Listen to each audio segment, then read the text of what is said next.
The following program was sponsored by The Circle. Everything is copywritten, so please no duplication or reenactments of their lyrical capacity. Results will end up in termination of your life or court proceedings. Thank you.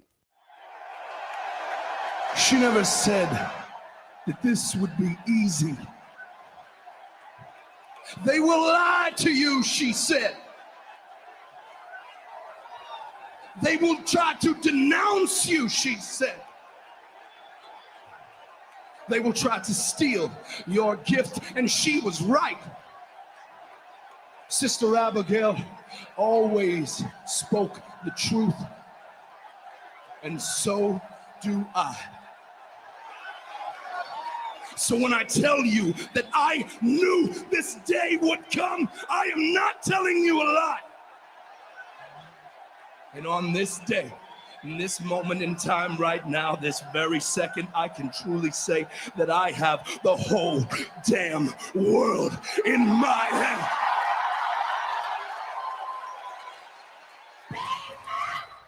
This is for my niggas that was with me while I was hitting books. Look, my legs have crew, turned your boy into a crook. Look, so when you come home, just know your boy done graduated.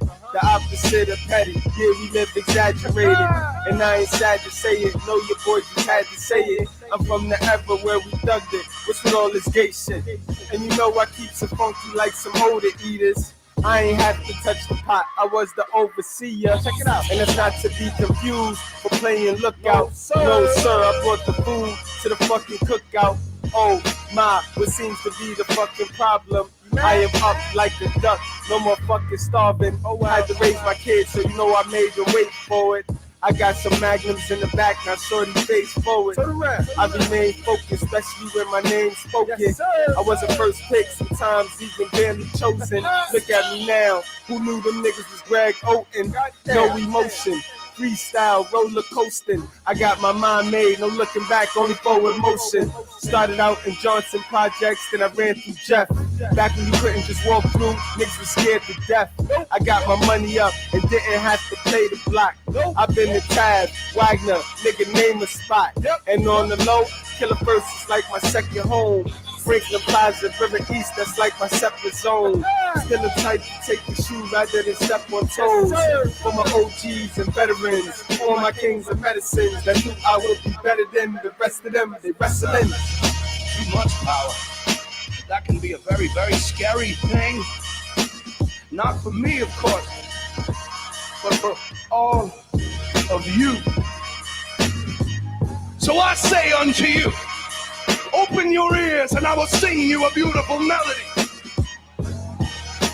Open your eyes and I will show you the wonders of this world. Walk by my side and I will lead you to paradise.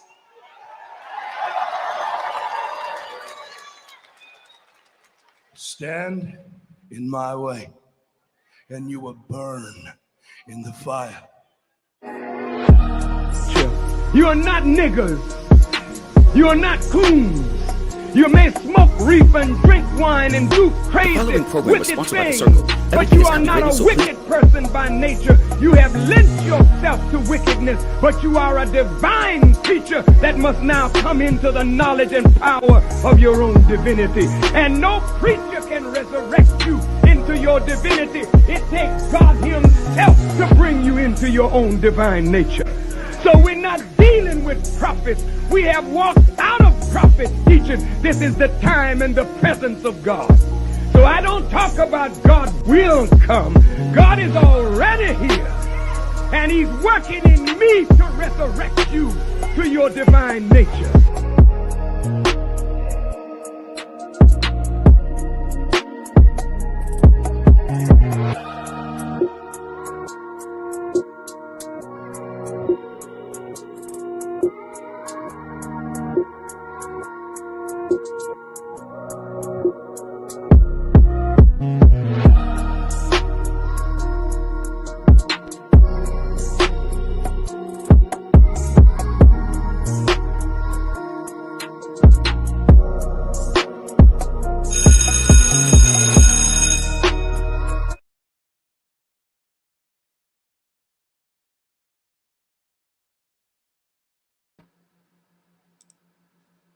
Salute, class. Welcome to class, man. How y'all feeling tonight? It's Fun Friday, guys. It's Fun Friday. I had a GG lined up. Guys. So please, I know I got them folks that be like, I only came here to this channel for that. I only want to hear you talk about bitches. I had that lined up.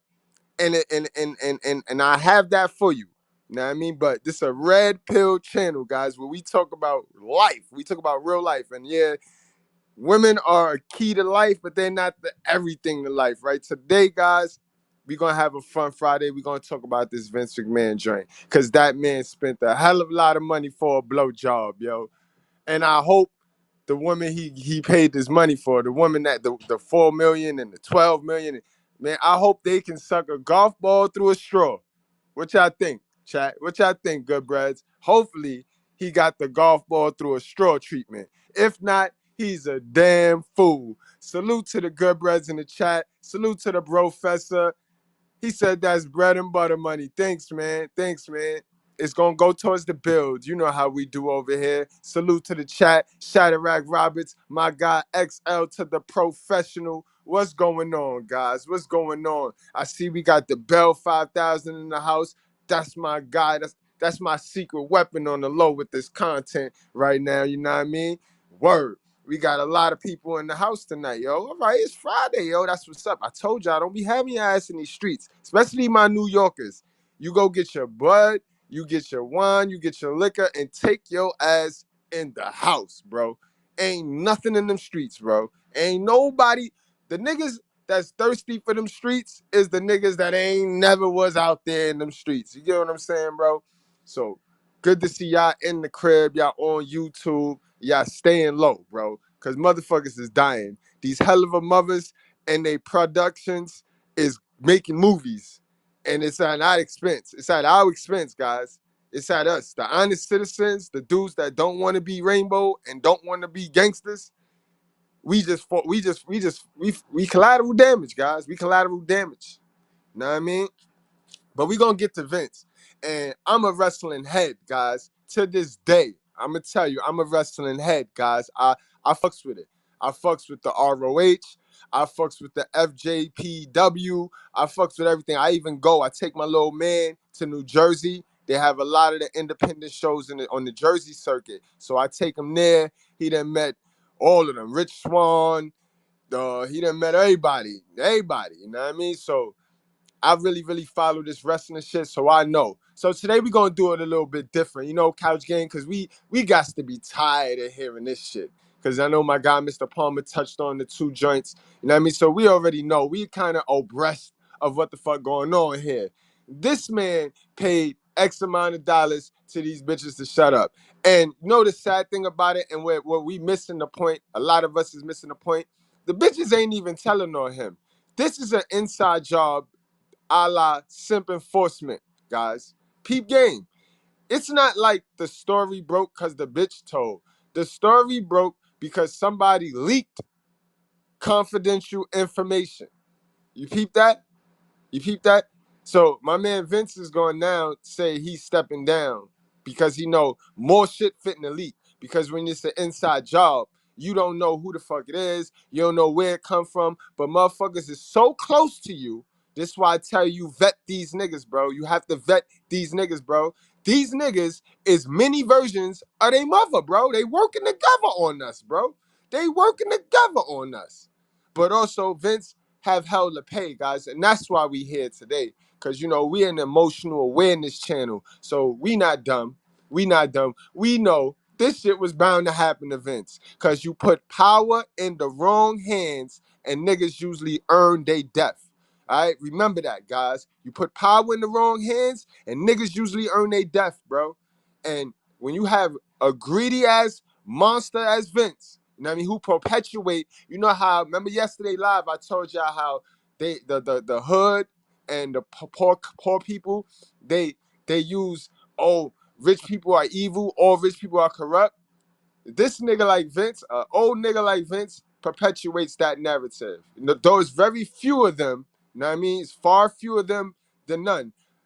But he perpetuate that idea of all rich people being evil. You know what I mean? He has what I call that Puff Daddy spirit, guys. And you gotta watch these niggas. I ain't saying hate on them because I don't condone hating at all, bro. At all. Even the little cute hating shit that be going on in this YouTube space. You know what I mean? The little neck reaching, the reaching over, leaning over, watching what another nigga do. That's not building, you know what I mean? You know what I mean? You gotta get rid of the hate. But with Vince and Puff and these type niggas, these type monsters, demons, you gotta watch them, bro. You gotta watch them.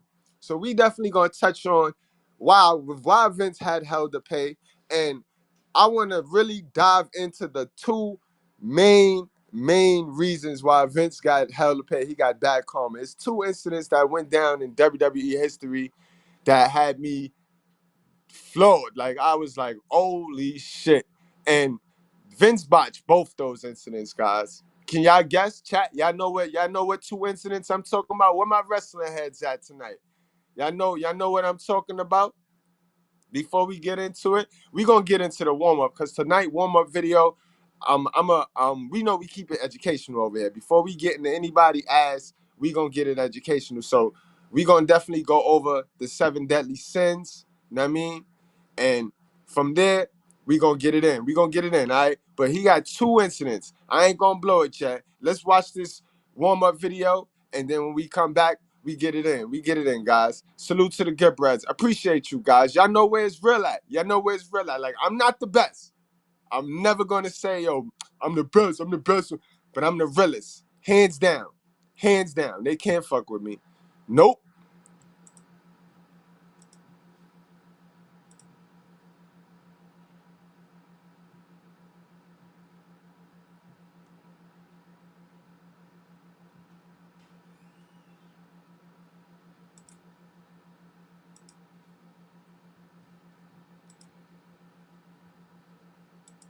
Even if you know each of the 7 deadly sins by heart, you probably don't know the true history of how these special vices came to be and why they are so important to Christianity.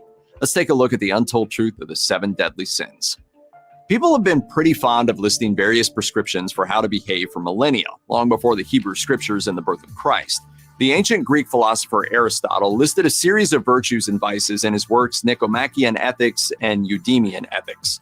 Aristotle argued that true virtue is a balanced point between two extremes of excess and deficiency. For example, acting too rashly is bad, while being too shy and cowardly is no good either. The ideal balancing point between the two is therefore courage.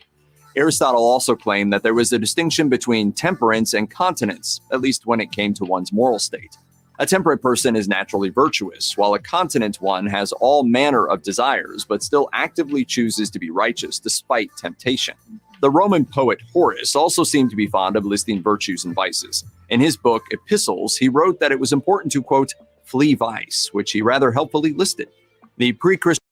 And guys, keep in mind, when you over here at this emotional, intelligent channel, we looking at it as information. This is information. Ain't nobody trying to make you spiritual or none of that. Yo, don't be dumb. Don't be fucking stupid, bro. This is information. This is information. New information. You know what I mean?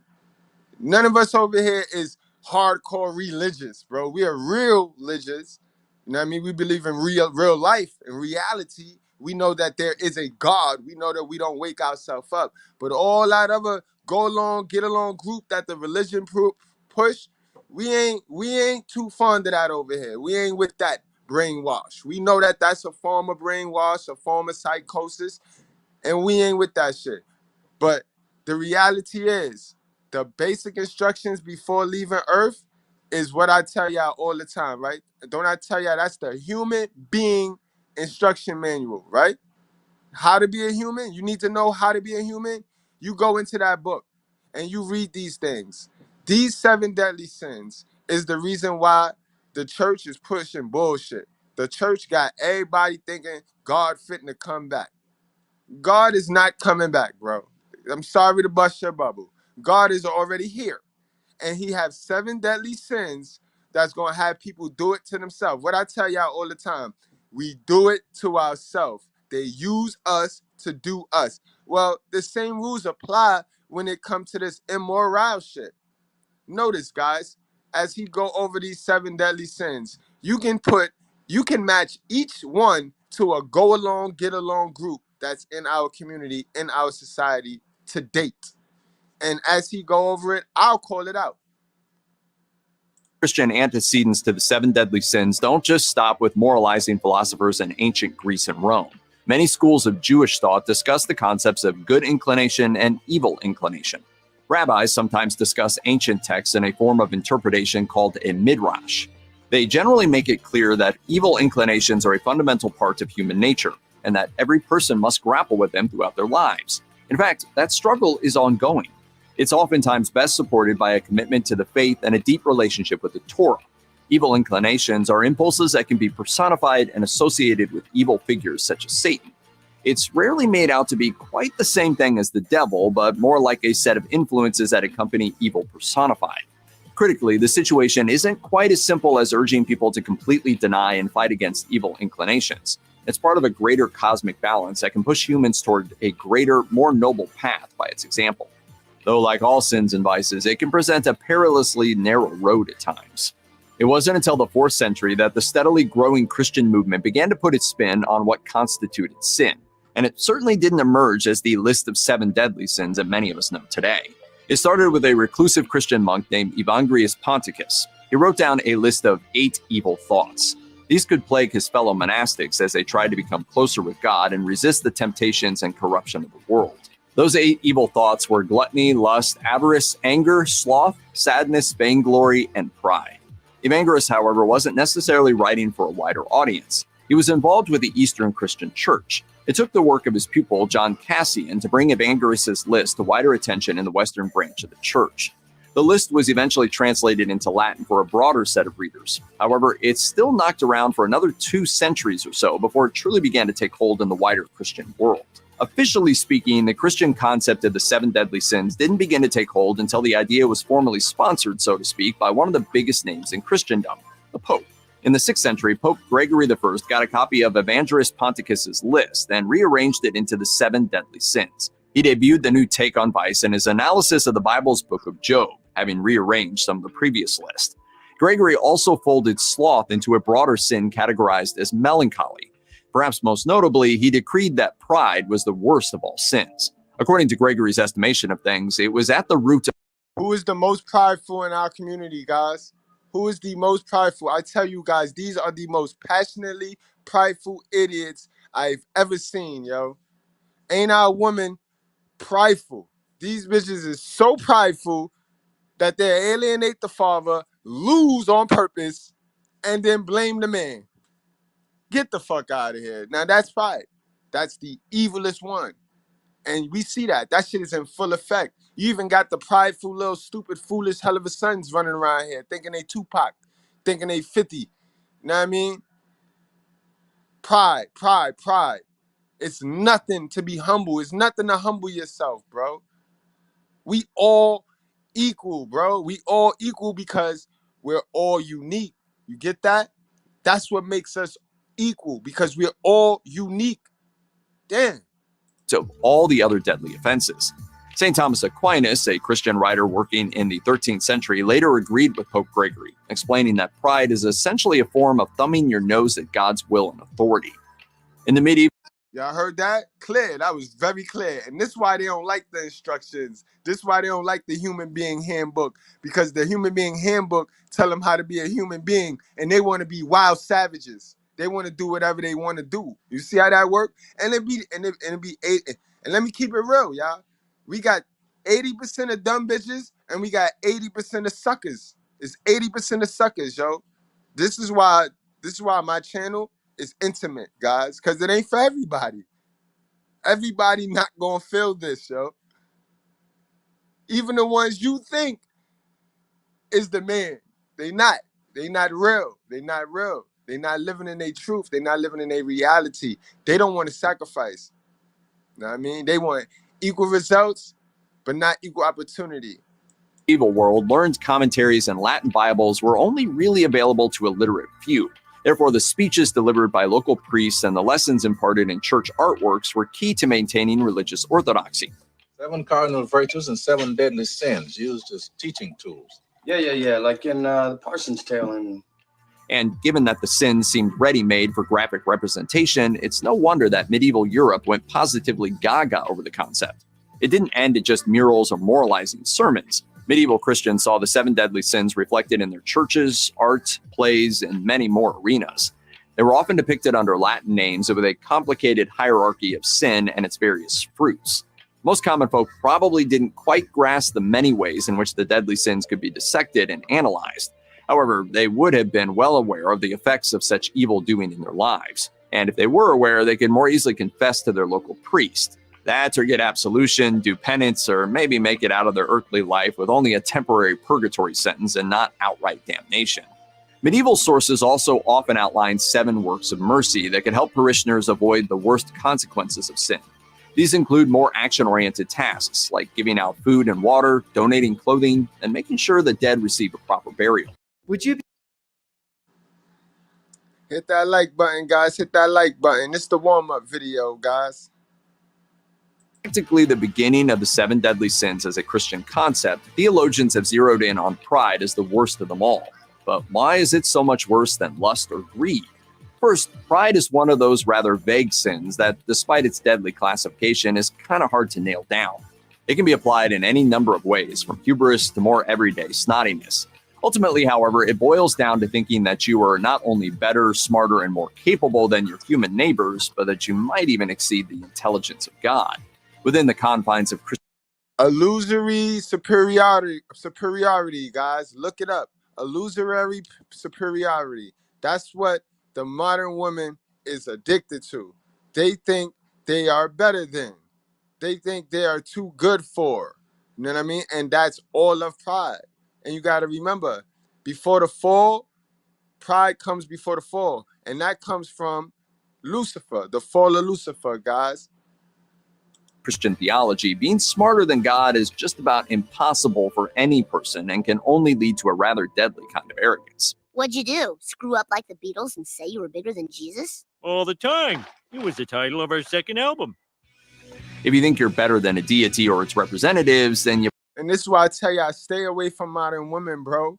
They got hell to pay, bro. Don't be looking for a fantasy in a modern woman, because they got nothing but nightmares in their future, bro. You heard this. A 7 deadly sin. Something that they killing themselves with is this pride shit, bro. They are too damn prideful. And you messing with them only gonna inherit they curse, bro. Think about it. Think about it. You probably won't want to humble yourself and take their advice, after all. Philosophers and theologians like Pope Gregory I believe that pride is ultimately at the root of all other sins. Envy is most often described as wanting what your neighbor has to the point where you're... All right, here we go with again. Another 7 deadly sin that our modern women, they engulf themselves in this right here. They can't stay away from that social media. That's envy right there. They watch over, they look, and they homegirl got this, and now they go put the pressure on their man. You see what I mean? This is why I tell you guys. And not only the women, guys be on some envious shit. Niggas be looking at niggas subscriptions and now they tight. Niggas be looking at niggas following and now they tight. You know what I mean? You gotta be careful. Everything is put here for niggas to kill themselves, to engage in it and kill themselves. Do it to themselves. So don't be looking for Sky Zaddy. Sky Zaddy not coming back. Sky Zaddy, nah, he gone. Sky Zaddy gone. He not coming back. He not. Sky Zaddy gone. Relationship with this person is utterly destroyed. It's not strictly about wanting material things, though. Envy is a bit more refined than that. It's really about wanting the status that is associated with having something. For example, wanting the acclaim and admiration that often comes along with having a large, richly appointed mansion rather than the home itself. Envy is also understood as a cold-blooded sin that's linked more to a person's thoughts than passionate urges. Someone might thoughtlessly give in to something like lust or wrath, but the sin of envy requires a certain kind of calculation, and it's often done consciously and over an extended period. For many, this also means that cold-blooded sins, which can also include pride, sloth, and greed, are worse than the heated ones. This is not least because someone has had the opportunity to think better and choose a more virtuous path. People usually sum up the deadly sin of wrath as anger and leave it at that. But while wrath certainly does include getting mad, it's a bit more complicated than that. Remember that there are certainly occasions where anger can be righteous and justified. Even Jesus is known to have fallen victim to anger, as in the rather infamous incident from the book of Matthew. In the text, he enters the temple, flips a few tables. Now, wrath is funny style, though, guys. So try not to be so high-headed. You know what I mean? Try not to be so temperamental. You know what I mean? Don't be so high-headed. You know what I mean? That fogs your judgment, and whenever fogs your judgment, after that comes a bad decision. You know what I mean? So if you trying to use that anger as a little protection from the outside world, stop that shit. Cut that shit out, yo. Cut that shit out. You know what I mean? And upsets moneylenders working there. If Jesus is allowed to get angry every once in a while, when does it all tip over into deadly sin? According to the Catechism of the Catholic Church, this emotion becomes wrath when it becomes a, quote, deliberate desire to kill or seriously wound a neighbor. And Dante, the medieval Italian poet who was exiled because of political infighting in Florence, zeroed in on wrath as it is expressed through vengeance. Some have made the... And you see how these shits be connected, because your thirsty lust for a modern woman will lead to you fucking rafting, bro. You'll fuck around and Clifford burn one of these bitches when you shouldn't have even lusted for it in the begin with. You know what I mean? See, I say they tied thin. So this is why the battle is you resisting your flesh, your spirit, and it's between your spirit and your flesh, bro. The distinction that the sin of wrath must involve the conscious intent to hurt people or even oneself. Medieval artwork showing the sin doesn't just portray humans harming each other, but also committing harm toward themselves and hot-blooded, unthinking wrath aimed inwards. So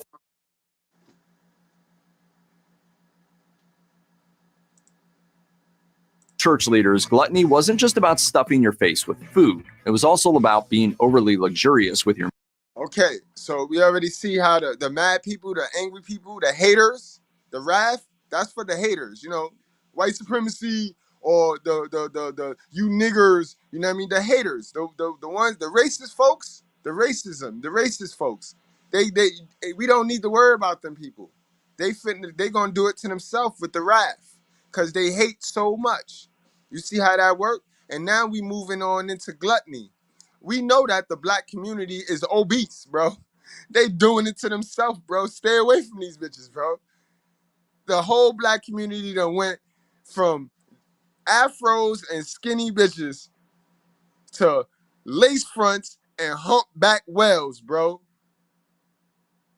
And God's sitting here watching. He just watching. He watching. You know what I mean? God just watching. He watching. Not Sky Zaddy, though. Remember, Sky Zaddy ain't coming back. It's crazy, yo. It's crazy. Glutton. And this something the church don't talk about. The church don't talk about glutton, right? The church so righteous, but they don't talk about glutton. And then at the end of their service, they giving out soul food. You feel me? This is why I don't play with them Christians. And stay out my comments, you little fake holier than vile fuckers. Stay out my comment sections, bro. As per God, I could kick this shit the way I need to kick it. I'm gonna make the word of God so sexy, all my young men turn to it. Like if it's a bitch, yeah. And if that make you mad because I curse, that's your business. Meals, eating too much too quickly or too eagerly. Enjoying food too much or not respecting its role in maintaining one's body is enough to pin you under the mortal sin of gluttony. It's one of the most common sins to fellow Christians throughout various iterations of the 7 deadly sins. Perhaps this longevity is because it was considered a special issue for monks and other monastics who specifically tried to avoid these sorts of worldly temptations. For many scholars and religious commentators, gluttony is at its worst when overindulgence gets in the way of one's spiritual life. It can draw in the fellow sins of greed and lust in a way that leads someone astray. Gluttony is another one. So you mean the modern fat women, they got the double whammy. They got a double sin. Because they trying to be modern, which is disrespectful to God. And they going to eat themselves? Oh, they going down. They going down, bro. And stop entertaining these big bitches until they hit the gym, bro. I need y'all to stop entertaining these big bitches. I am tired of these big back bitches telling me niggas like big girls when we know damn well niggas don't like big girls, bro. One of those hot-blooded sins. Many have also categorized them as relatively thoughtless, animalistic urges that need to be carefully recognized and opposed, lest they lead us astray. And Pope Gregory I Moralia, the 6th century pontiff, argues that the sin of gluttony essentially comes at you from 5 directions. This includes sin of wanting too fine food and of not planning for its distribution properly. If envy is the cold-blooded covetousness of someone else's... Now, guys, yo, keep it a buck. I ain't making this shit up. I don't make this shit up, right? And this is just shit that I read on the daily when I open that basic instruction shit. Listen to what this is telling you, guys. This is why I tell you that basic instruction, that Bible, is like, remember that book in Back to the Future, bro? When they had the lotto tickets, it had the game scores, and some was just, he was hitting. His number was always going to hit. That's all the basic instructions is, bro. It's a roadmap, bro. It's a guide map through this bullshit, through this fuckery, bro. Listen to what he's telling you, bro. And am I lying? Stop me when I'm lying. Stop me when I'm gassing it. Or stop me when I'm catering to y'all. Because, you know, they do that. YouTube niggas cater to y'all, too. And they don't always tell y'all the truth. You know what I mean? So the niggas be wanting them cash apps. And they know if they tell y'all the truth, y'all not gonna cash out. Because y'all it ain't what y'all want to hear. But I'm going to tell y'all what y'all need to hear. You know what I mean? And you heard this shit. I ain't make none of this shit up. We sat here and broke down every 7-1 and we put it. And hold on, because it's more coming. It's more coming. Because we got something for the LBGT too. See, we ain't get to that go along, get along group yet. But they coming. They coming. We done got body positivity. That's them. That gluttony shit. They going down. The body positivity movement. We already know that woman empowerment, the whole empowerment movement. We already know that is blatant disrespect. They going down. So watch, just watch. Claim in general life, then greed is more its thoughtless cousin. Sometimes also known as avarice, greed is generally understood to be the hoarding of both money and other forms of wealth. Medieval... And we touched on greed. This is going to be Vince McMahon joint. This is why we did the warm-up. This is where Vince McMahon get his all his karma and all his what's going to happen to him, This is where he get it from. This greed part right here. Because we all know, if you are stone cold, if you are a hardcore wrestling fan, we know that Vince is the fucking man. But he had this torch 10 years, 12, maybe 15 years too much. He was supposed to pass the torch. And that's what brings us here to the live today. Because a lot of old fuckers is going to try to die with this torch. A lot of old fuckers been trained to believe in not teamwork, but in I got this. And peep game, yo. This was my only issue with K-San, too. I had 3 issues with it, matter of fact. This was one of my ones. And I'm sick of the shit. I'm sick of these niggas dying with the torch. That's not holy. God want us to work together, bro. He want us to build together, bro. He don't want us to take this, I got it, and try one-upping each other. Because this is not, can I tell you a secret, guys? This red pill, this YouTube, this calling women shit out, this is not a one-man show. It's not gonna be no one man stand there and you dummy, you big dummy, you. If you think it's gonna be one, this is not one of those wars. You see what happened to the last person that tried that. They got rid of, they killed his ass off, and then we took a whole hit because now the motherfucker that's leading dies with the torch. So when that happens, now the torch flame goes out, and now look at us. Look at the manosphere now, guys. Look at the manosphere right now. Do they even teach self-improvement anymore? Are we even talking red pill anymore, guys? Like, really, honestly, guys, honestly. Like, let's be real now. Like, you know what I mean?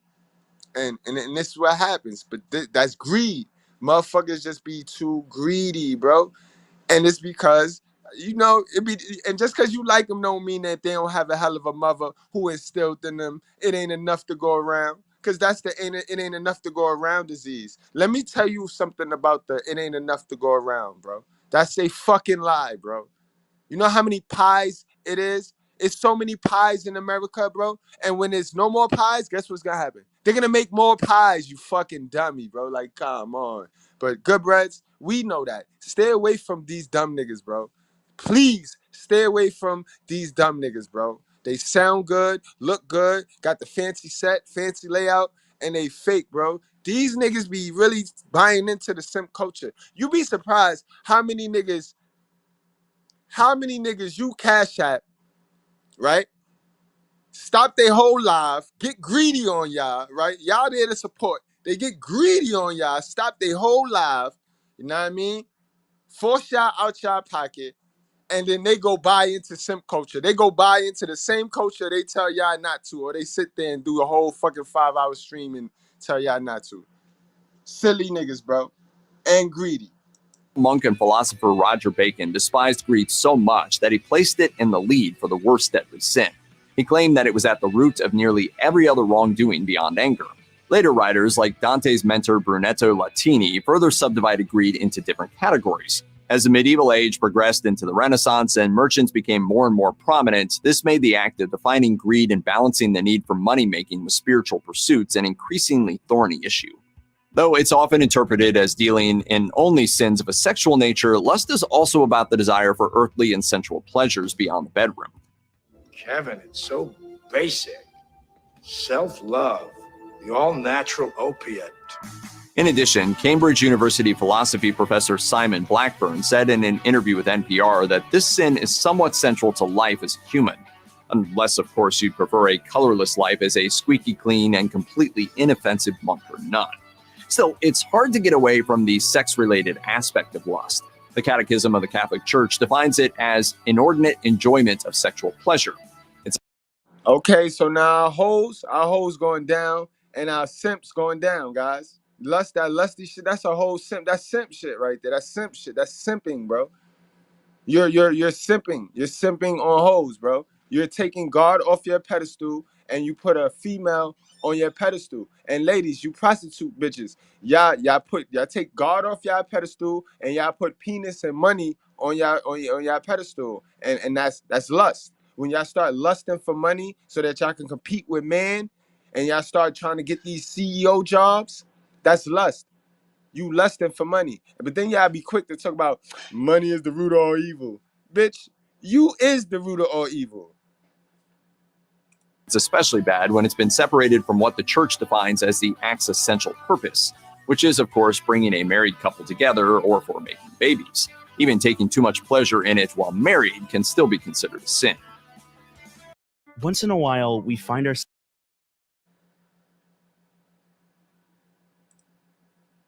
perhaps the hardest of all the 7 deadly sins to pin down. For many, simply defining the sin as laziness is, well, lazy.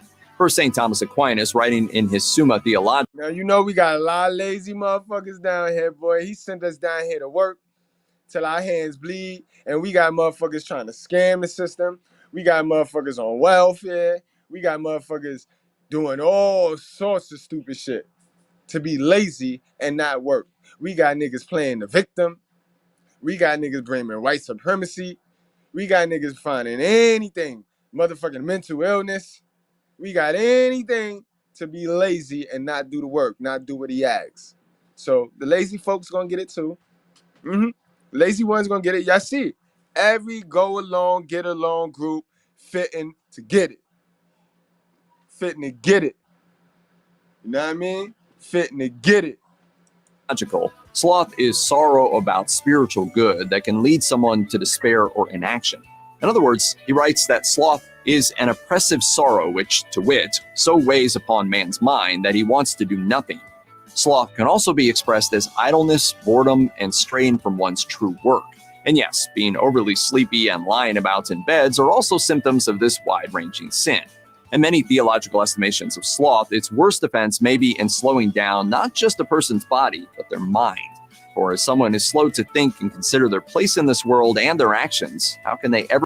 Yo, is it me or these bitches check off all 7, yo? Yeah, granted, the bitches check off all 7, bro. Us guys, we probably get 5 out of 7. But these bitches check off all 7. Now, we know we got a lot of zombies, zombie thinking bitches, herd thinking bitches running around here, bro. They just gave up, bro. They just gave up. Because they fighting against God. They fighting against God hard.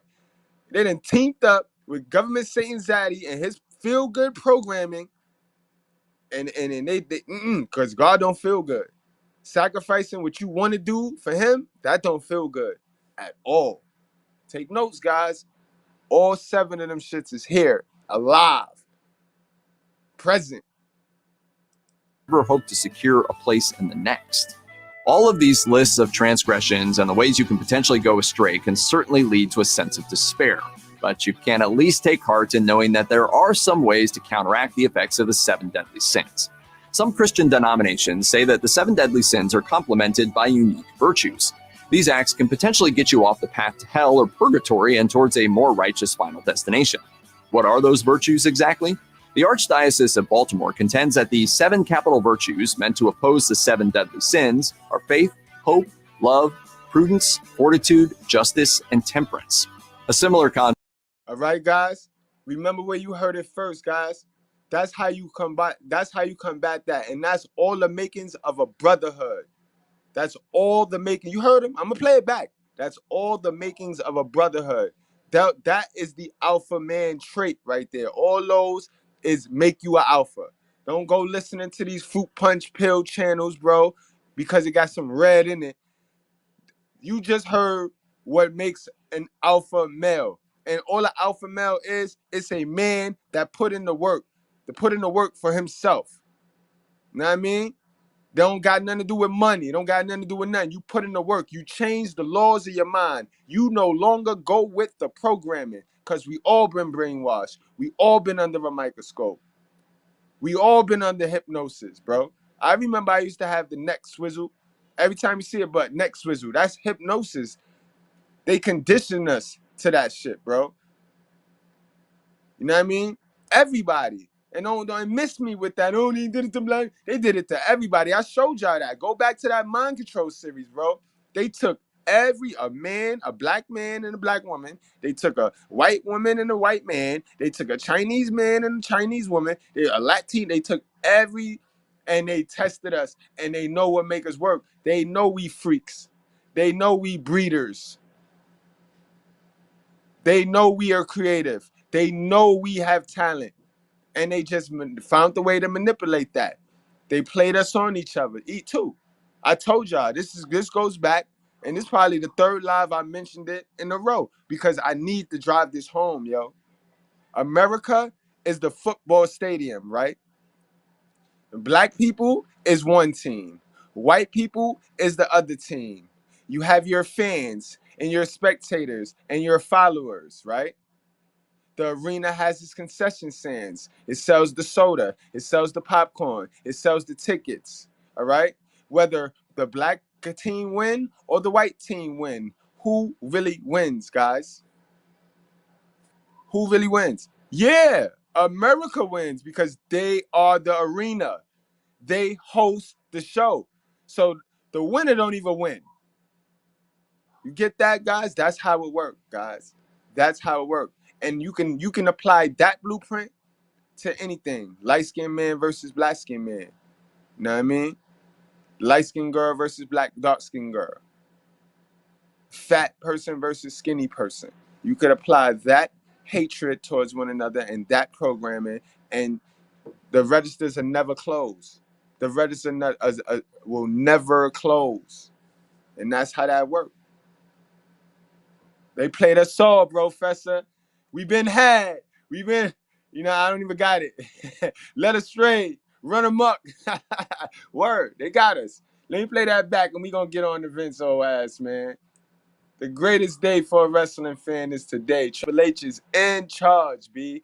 Now we get NXT. We get them dumbass LBGT colors off the NXT brand. And hopefully that go back to gold and black. Now we get some real wrestling going on. They go on the PG 14. You know what I mean? So it's finna be lit. Because now AEW just going to step their shit up. You know what I mean? This is what I like. Competition. You know what I mean? Like, it gonna breed good competition, and we gonna win in the end. It's gonna cause for great wrestling shows now. You know what I mean? Vince McMahon was too stuck in his ways. He was too greedy and unwilling to share the wealth. You know what I mean? Love him to death, guys. This is not a tear down Vince joint, because I respect any man that could take a pebble and turn that shit into a mountain, bro. And that's what Vince did. So we not knocking Vince. But what we is gonna do is we gonna tell him about himself. We gonna tell him about himself because he should have been gave that torch up. He should have been gave that about 15 WrestleManias ago. He should have been gave that torch up. And Brock left. We know why Brock left. Cause Brock, you ain't fitting to get treated like you a special, like you special now. You're not. That was you and Vince deal. Triple H is in charge now, and he used to be a wrestler. So he be damn if you sit there and get this little one, come to the show one time, get $10 million type shit. What the fuck? What does that show for the other people? Like, you know what I mean, guys? But let's hear this again. Capital virtues meant to oppose the 7 deadly sins are faith, hope, love, prudence, fortitude, justice, and temperance. A similar concept was espoused. And none of those things our hell of a mother teach.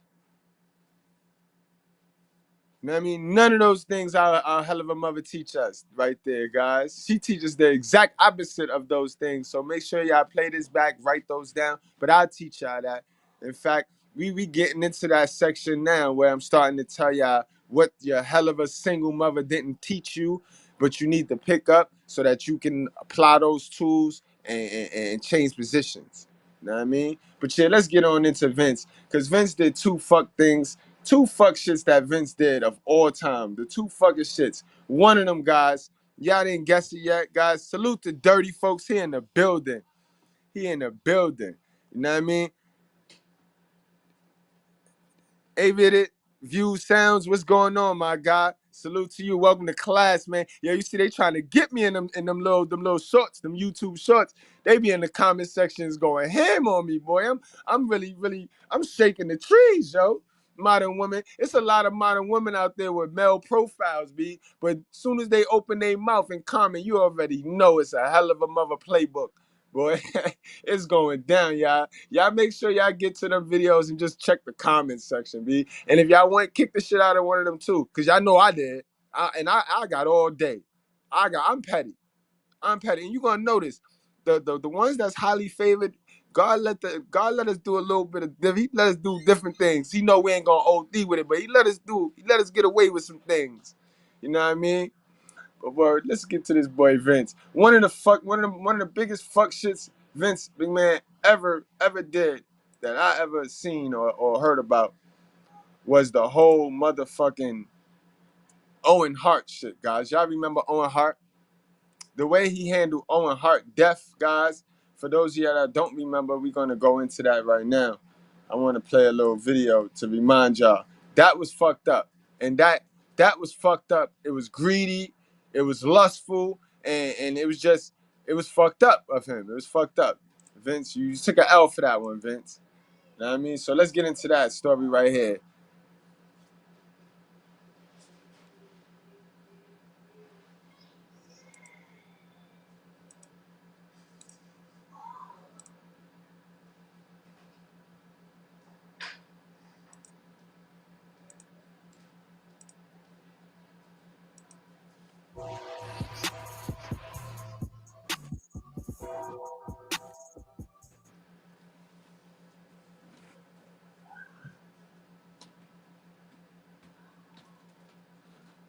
My boy Benoit. That was fucked up. That was a Clifford Burns moment right there. That was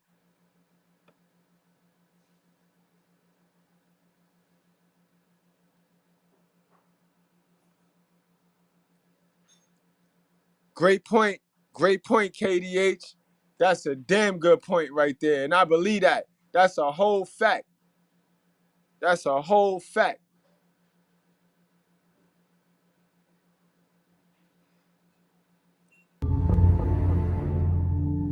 Look at this nigga right here. That nigga's a murderer and his daughter still wrestle for the WWE. That's another karma thing coming Vince's way, yo. That nigga know damn well, B. So many scandals in and behind the closed doors with the WWE. We gonna touch on two, though.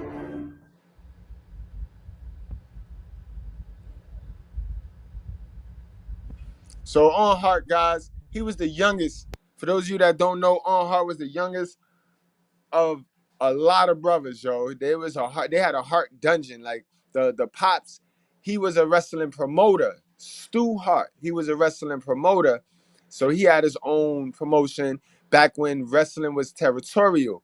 Remember, Vince McMahon he syndicated it and made the shit nationally televised and all that shit. You know what I mean? But back when they were sharing and it was a brotherhood, remember, again, don't keep that in mind too. Vince was the first nigga to do some old greedy shit and snatch the territory from everybody. He started invading people's territories. So that's like if me, Dirty, and Mr. Palmer and World Class, we say, yo, we gonna all go live. We on this YouTube shit. You go live at 1, I go live at 2, you go live at 3. Boom, boom, boom. We all got that set. But then motherfucking Vince, he started going live when I supposed to go live, when Dirty's supposed to go live. And you know what I mean? So Vince been a greaseball, bro. Y'all gotta understand. Been a greaseball. Owen James Hart, the self-proclaimed King of Hearts, was one of the WWE's most charismatic wrestlers and was the youngest of 12 children from the legendary Hart family. Coming in from a wrestling family, there didn't seem any choice but for Owen not to be a wrestler. And after training in both Japan and his father's promotion at Stampede Wrestling, he was offered to come to the then-known WWF in the summer of 1988. He entered the WWF as the Blue Blazer, a gimmick that catered to Owen's fast speed and agility in the ring. It was refreshing to see a wrestler cater to more than just 3 moves than we got from other popular stars at the time. Rather than making wrestlers dependent on their bodies and showcasing them off as superstars, Owen brought in high-flying speed and agility to the ring, creating quick but fun matches. The gimmick didn't last long, however, and both Owen and the WWF parted ways in 1989. The gimmick was dropped indefinitely in 1991 as he lost a Mascara con Mascara. Now, some people say that he was better than Bret Hart. That's a fucking crab leg, yo. Bret Hart was the man, but Owen was not far behind. Owen was good, you know what I mean? He was all right. He was one of those dudes, though, right? Where he didn't look as athletic as he really was, though. You know what I mean? He ain't look fast. He ain't look like he one of them lazy looking niggas that explosion. He got explosive. He got explosivity. Like, you know what I mean? To me, you know what I mean? Y'all put how y'all feel about him in the chat. You know what I mean? But I ain't. You will never hear me say he better than Bret Hart. No. The excellence of execution, no way. i.e. mask versus mask match against El Canek in 1991. After making a brief appearance in WCW in 1991, he returned to the WWF as one half of tag team High Energy with part. Yeah, how many of y'all dumb niggas used to root for Coco Beware, yo? Back in the days before we knew wrestling was fake, before we knew that they had a weak guy and then they had a superstar, and the superstar was always going to win. The superstar actually was just there to display his moveset. Remember that? Remember back in the days when wrestling was wrestling, when we used to be thirsty? It wasn't as much wrestling as it is now. That's what kind of makes wrestling a little, because there's so much of it. It gets drowning and it gets flooded. But back in the days, how many of y'all niggas used to root for niggas like Coco Beware knowing damn well he ain't finna win a match ever? They had me for about 3 months. And I was like, hey, this guy never wins. Partner Coco Beware. Having only a handful of matches as a team, Coco had been dropped and was replaced by Owen's real-life brother-in-law, Jim Neidhart. They formed the new foundation, but again the partnership was so short-lived and dropped immediately in. Now that was the man. That was the man. The Enville Jim Neidhart, that was the man. I ain't gonna hold you. That's one of my best tag teams, along with Demolition and the Road Warriors. Now I remember the Road Warriors, Hulk and Animal guys, Legion of Doom for my WWE, because there was the Road Warriors in WCW and in what was that? NWA. Yeah. And AWA. They was in AWA too. 1993. But it was in 1993 that the WWF could see potential in Owen as a singles competitor, alongside his brother, Bret Hart. Rather than being an ally of his brother, his character turned into a jealous young sibling, with the idea that he was always better than his brother, who always seemed to be in the spotlight. This would be Owen's most famous character. It was also where Owen had most of his success, becoming a 2-time tag team champion with Yokozuna, a 1994 King of the Ring winner, and a 2-time Slammy Award winner. Much later on, however, Bret Hart and Owen became allies and put their sibling rivalry aside and formed the New Hart Foundation with the British Bulldog, Jim Neidhart, and Brian Pillman. The faction they formed was a first, as it would seem to be heels in the USA and faces in Canada. It was sad to see, however, that once Bret had left the WWF and that's why I liked the wrestling a lot, because I liked wrestling a lot, and I liked it. I can hear my mom's in my head right now. But I liked wrestling a lot because they always touched on what was popping in the mainstream. You know what I mean? So they touch on racism. They touch on all of that shit. And they expose it, guys. They expose it. Yeah, they do. You know what I mean? in 1997 following the Montreal Screwjob, they didn't really know what to do with Owen, as all members had disbanded. Both the British Bulldog and Jim Neidhart were granted quick releases from their contract to jump over to WCW. Owen was denied a release from Vince, but was also skeptical as to... Yo, that's a fact, though, KDH. All of those guys that was just on the screen is dead. You know what I mean? Except for Bret Hart.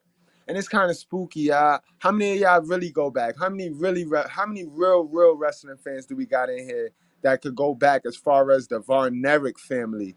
That was tragedy right there. That was tragedy. Y'all remember the Von Erich family, guys? Put a one in the chat if y'all remember the Von Erich family and how all them brothers just died one after the other, just tragic death. That was crazy, spooky, very spooky. Wonder what generational curse Fritz Von Erich had, because he was the dad ultimately. And again, he had his own territory too, along with Stu Hart. You had Fritz, you had Vince McMahon dad, and you had a bunch of other ones that owned their own territory. What the WCW could have done with him. Bret revealed in an interview in 2010 that Bischoff was unable to match his WWF contract, and thus creating a reason why Owen did not switch over to WCW. Even though Owen embraced his joining with the Nation of Domination as a Black Heart, Owen still seemed out of place. Gone was his lovable crybaby face character, and what we were now introduced with was a no-nonsense, antisocial, and mature version of Owen Hart. And again, guys, this is where Vince started fucking up, because Vince, he clutched power too much. One thing Vince was good at, right? Vince is good at making the card. He's good at making the card. He's good at making the match, right? But what he's not good at creative. He's not good at, he got Bret versus Owen. Leave it alone after that, Vince. Let the creators and the creative do their job. You see, Vince McMahon was such a hell of a, he was a hell of a boss. Vince was a hell of a boss. If we could call somebody a hell of a boss, it would be him. Because the man was tight with everything. You have to run everything through him. He wrote all of their scripts. He wrote everything. And he wasn't the most funniest, creative person in the building. You know what I mean? And that's where the product started to suck. It started to suck. And he held on to it too long. But again, like the New Hart Foundation, the stable started to dissolve with the elevated success of both The Rock and Farouk teaming with Bradshaw, forming the APA. But during this time, the WWF were taking a much more adult-themed direction with the Attitude Era. Yo, good point, KDH. Being responsible for a staff, one of the things you have to have integrity. You cannot play the favoritism game. You cannot put the halo effect on people, on individuals in front of other individuals. That is gonna fuck with the way you boss, the way you lead your show, bro. You know what I mean? And that's so modern woman. Don't you see that with the modern woman? When they have their little lottery baby, they cherish the lottery baby, the little rapper, the little one that could dance or something. That's the one they push up. You know what I mean? They'll have 5 kids, right?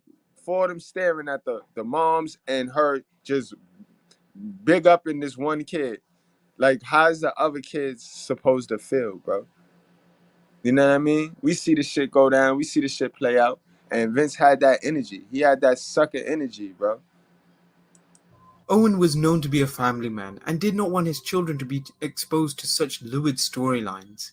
His wife Martha Hart told of how the WWF would keep giving Owen ideas regarding Deborah Michaels involving. And that was Vince's joint too. Vince was a big pervert, yo. Vince was a big pervert, bro. So this nigga always flirted, and his storylines always teetered around harassment, and it always teetered. Like he had Edge and Lena do a live sex act on Monday Night Raw one time, bro. So he was very edgy when it came to that type content. So you had to know in his private, personal life, he was a whole man freak, bro. Got himself in trouble with it too. Came back to haunt him. Infidelity, and other such sexually suggestive storylines involving both Mankind and Goldust. This left the WWF running out of ideas as to what they wanted to do with Owen next. Talent would then come up with the idea that Owen would slowly evolve into the vintage Blue Blazer character that he portrayed almost a decade earlier. The Blue Blazer gimmick was there to cater to Owen's goofy side, as it portrayed a hapless superhero, ridding the WWF of evil. In many ways, it was spoofing the old style of the WWF, with Owen spouting, "Say your prayers, eat your vitamins, and drink your milk." No cap, Vince remind me of that king that tried to offer his daughters up to the dudes that ran down on his house in the Bible, you know what I mean? And he offered his daughters up. That's how Vince, he will do anything for a profit, bro. And that's sad. That's no integrity right there. I don't give a fuck how rich you get or what you build. That is weak.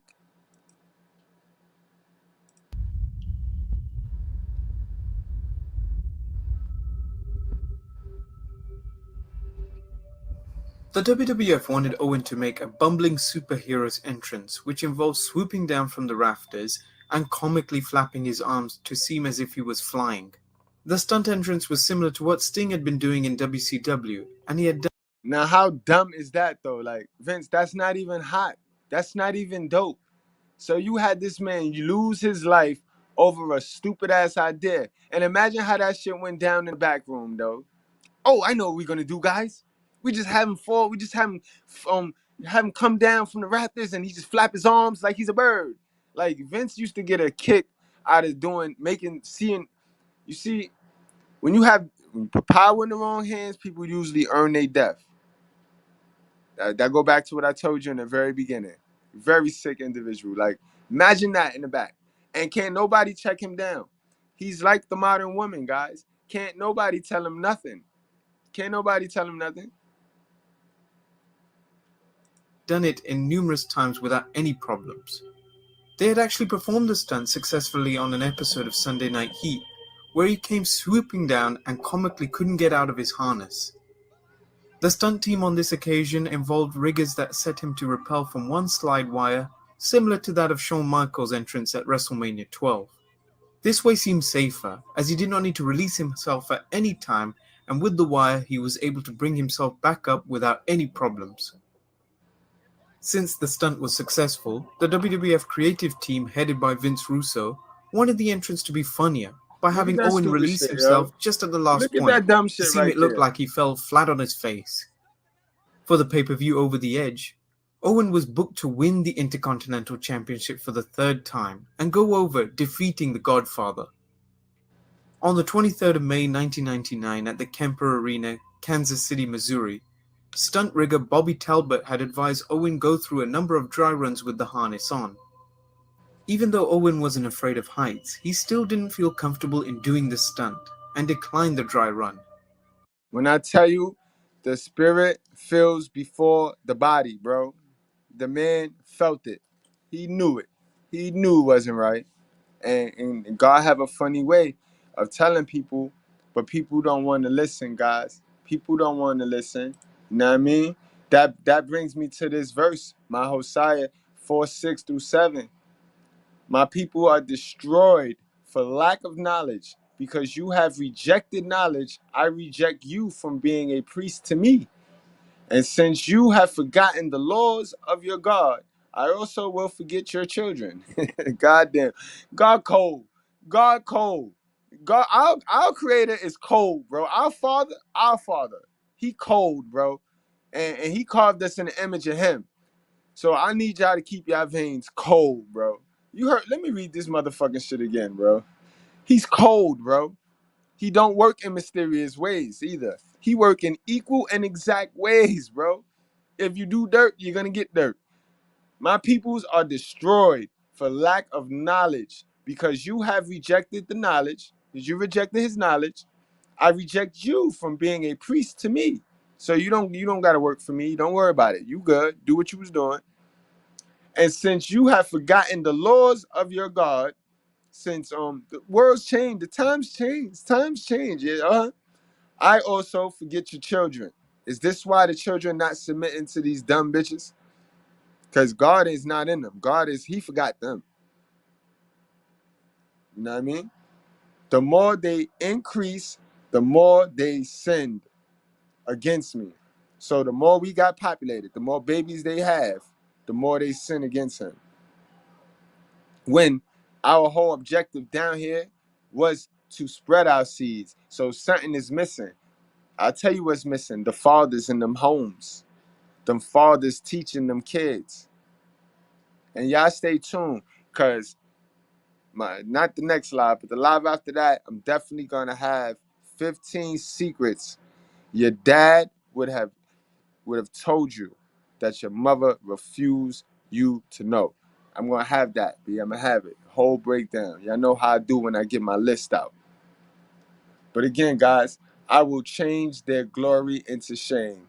And that's why everybody run around here looking shameful, looking pitiful and shit.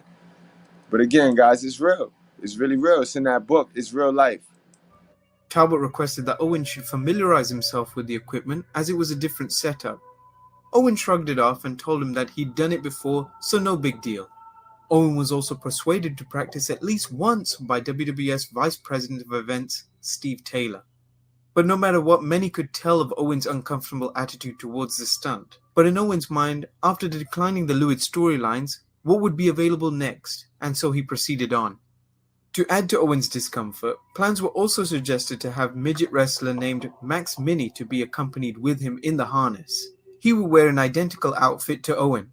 But plans had been scrapped though, as there wasn't enough time for Max Mini and Owen to practice both in the harness together. He was due to make a practice run at 2 p.m. immediately after his workout. 2 p.m. arrived and Owen failed to turn up. He clearly did not want to go through with this stunt. But finally, at exactly 3:30 p.m., Owen tried the test. Guys, stop bypassing red flags. When God speaks to you, he's speaking to you, bro. He's speaking to you, bro. Don't do that. Don't do what the modern women do and put your headphones in, bro. Hear that man, bro. Always go with your first instinct, bro. I would say trust your gut, but your gut be wrong because your gut tied to your feelings, and I want you to stay out your fucking feelings. Run. He was advised not to touch the release cord before landing in the ring. The test run was successful, even though Owen's cape made it hard to keep his hands away from the release cord. Ironically, on the same night, the WWF had an ambulance and paramedics on standby to hype up the angle regarding Vince's kayfabe injury. Owen seemed different on this day. He wasn't his normal jokey, playful self. He was tense, stressed, and angry for having to go through with the stunt. These were emotions rarely displayed by Owen. After bumping into legend Harley Race and his wife, who jokingly remarked, "Be careful, that rope doesn't break," he headed to section 221, climbed the rickety wooden ladder to the catwalk above. Damn, Owen, how many signs? People gave you so many signs. God gave you signs. He sent messengers and prophets. Vince, you killed that man, bro. Vince, you killed that man. Let's be real, Vince. You killed that man. You killed that man, Vince. There above, amongst some electrical wiring, was a 100-foot-odd length of rope ready to rappel Owen down to the surface below. Remember, this stunt was different to the one used in the first stunt. This had a quick release mechanism, which was given by the idea by Vince. He wanted the quick release because a harness would have taken too long to get out of. As Owen took his cue to rappel down the rope, he noted his cape was giving him bother. If not positioned properly, it could have strangled him. Look at Owen all them took his mark signs. and leapt off. But midway through, at 78 feet in the air, Owen's release mechanism had triggered. With no rope to hang on, Owen fell straight down, landing chest first onto the top rope. The fall was almost a foot away from the nearest turnbuckle. Audience members looking on were confused and horrified as to what they just witnessed. Was it part of the show? Was it a mannequin? They did not know. Jimmy Corderas, who refereed the match, noted that Owen was screaming something on the way down. He remarked in an interview that Owen was most likely telling him to move out the way. Unfortunately, still on the way down, his flailing lead had hit Jimmy Corderas straight in the head. However, things were much worse for Owen. He was unconscious due to the violent impact that tore his aorta. His lungs began to fill with blood almost instantly. With a blank stare in his eyes, you could see that he was fading away. Jerry Lawler was seen leaping out of his seat to tend to him and signaled for the paramedics to come down and tend to Owen. As both Jim Ross and Jerry Lawler gave an update on what had transpired, Owen's life was fading as they wheeled him out to the Truman Medical Center. Unfortunately, whilst attempts had been made to revive him, there was too much internal bleeding. Owen Hart had passed away.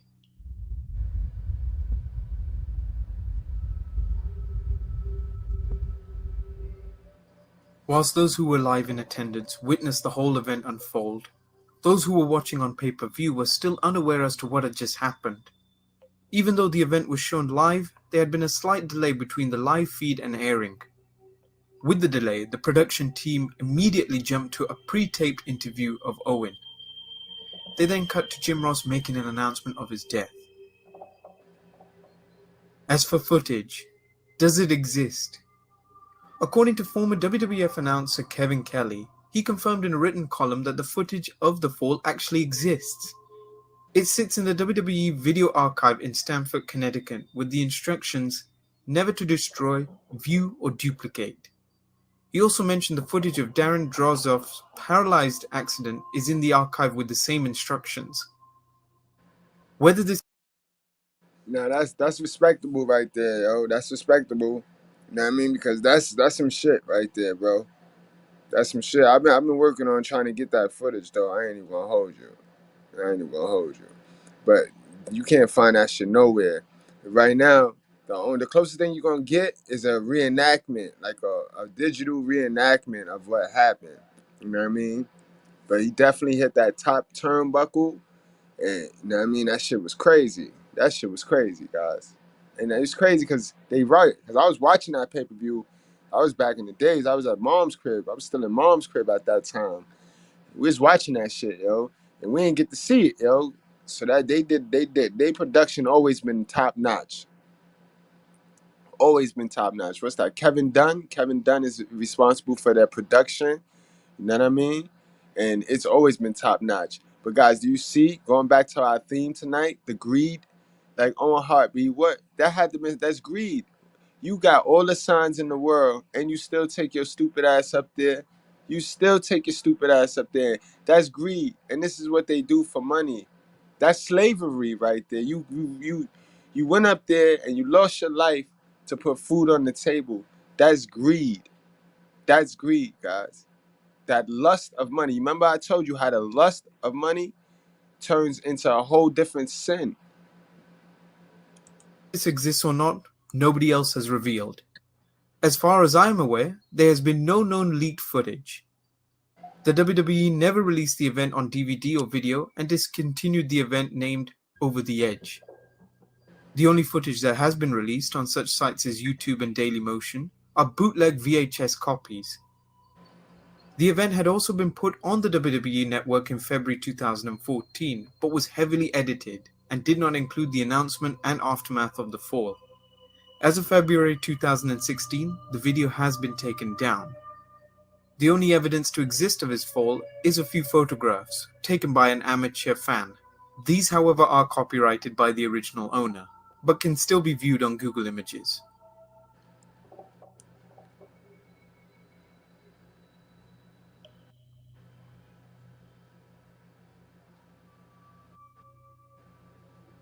After Owen's death had been announced to the world, many had thought the show would close early as a mark of respect. The announcement had not been given to the live audience, so they did not know what had just happened. People in the audience did not know whether they had just witnessed a death in the ring or not. Vince was unable to comprehend what had just happened. He was watching the events unfold from gorilla position. He was unable to comprehend what happened, but he was able to comprehend enough to keep the show going, which is another greed point right there, which is another greed strike. You don't even have the decency to just pull the show, bro. Nobody would have been mad at you. Nobody would have requested their money back. We just saw a whole nigga die in the middle of your ring, sir. We just saw a whole nigga die in the middle of your ring, sir. Thank God it wasn't a black wrestler, because all hell would have broke loose. They would have ate that up. They would have ate that up, bro. They would have ate that up.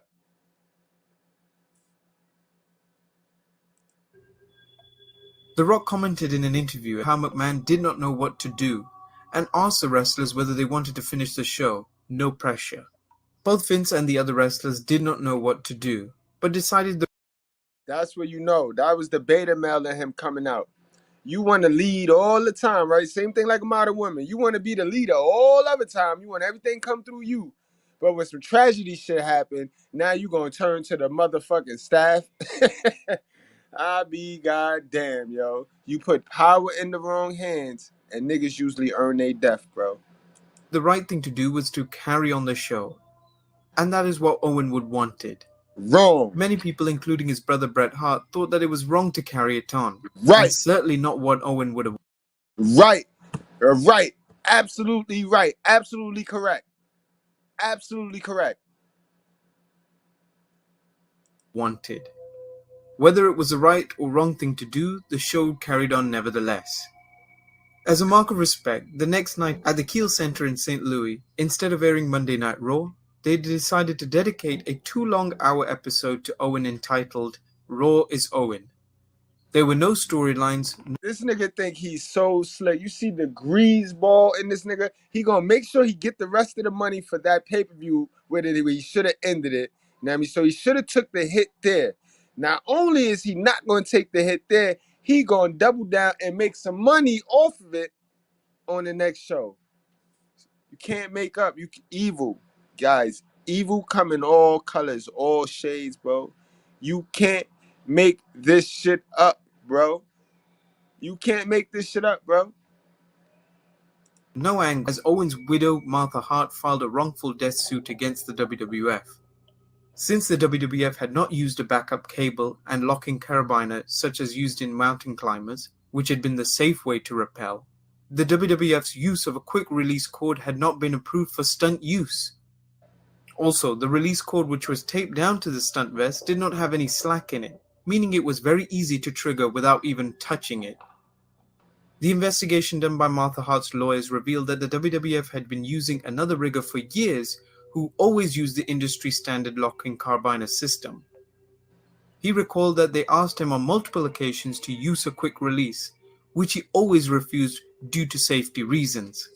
In an interview with Smith Hart on Hannibal TV, he revealed that Vince McMahon wanted to settle out of court for $93 million. No delay, no publicity. Bret Hart quickly intervened and told the family how they could get a lot more, and turned down the offer, with hopes of securing more and burying McMahon.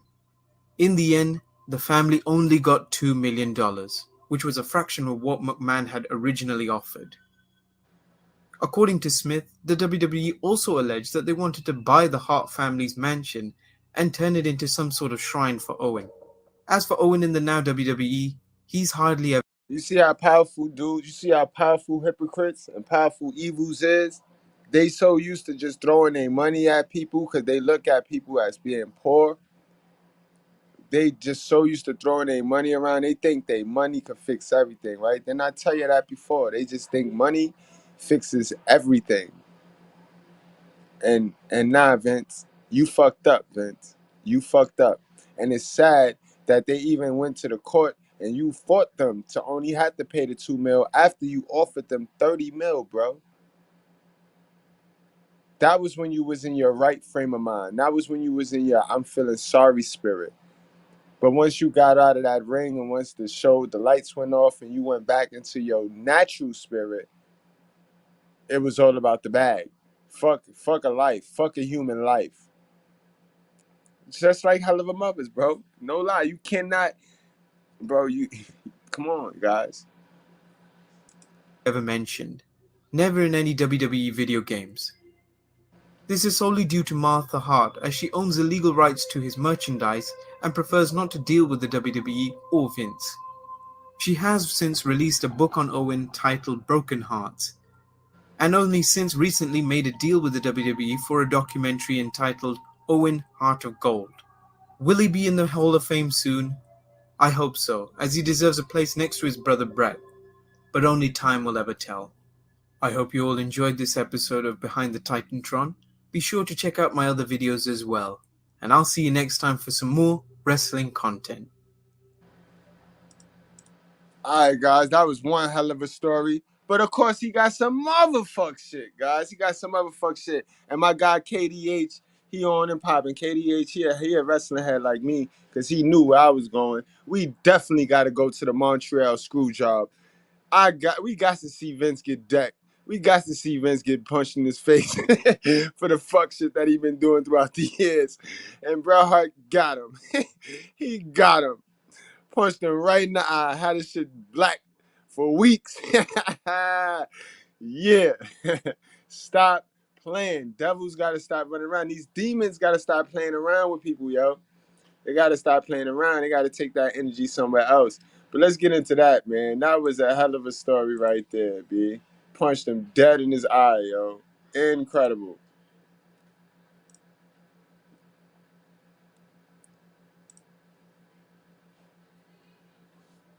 And then we're going to get to Triple H ass, too, because Triple H, he not innocent. He the new boss. He the new boss in town. He the new sheriff in town. And he not innocent. And we gonna go through him and Stephanie's scandal. It's Friday. It's Fun Friday. And we just gonna go through what we gonna flip through. We gonna skim through this shit. We gonna skim through this shit. You know what I mean? You know, WWE also had a Lilith in there too, man. They had a Lilith. That bitch Fabulous Moolah. A little feminist self. Yeah. Yeah. All right, y'all. Y'all give me a second. Let me throw on a little commercial real quick so I get this video loaded up. You know what I mean? Y'all chill how y'all chill. I'll be right back, guys. Beta males are just like women. They think with their emotions and they follow the herd. When they follow the herd, they take on the mindset of the herd. This is how beta males are controlled. The same way women are controlled. Through emotions of making everyone feel the same. Alright? Media does this. The music you listen to does this. Matter of fact, there are certain frequencies in the music that before they put it out, they make sure it's at this frequency just so you hear it and you feel a certain way. Why? Because most people are sheep. So, how does this affect the beta male syndrome? With Red Pill becoming very popular, it's going to become cool to call women out on their delusion. This is what you see happening in a lot of YouTube videos and a lot of mainstream radio, is that women are actually being called out on their delusion. But instead of women actually accepting the truth, they're willing to entertain the truth for attention. You don't have teamwork skills. You don't work well with others. Bitch, you don't know how to communicate. Ho, you don't know how to operate in a household where everything don't just go your way. That is why you do better by yourself. Y'all mamas didn't tell y'all this part. They told y'all the first part, well, you shouldn't be struggling with a man. She didn't tell you that if you don't acquire the skills to work well with others, bitch, you won't be able to do better with others. Women starting a gender war against black men. We came to the conclusion yesterday that black men have won. What we're looking at is a bunch of howling nigger wolves.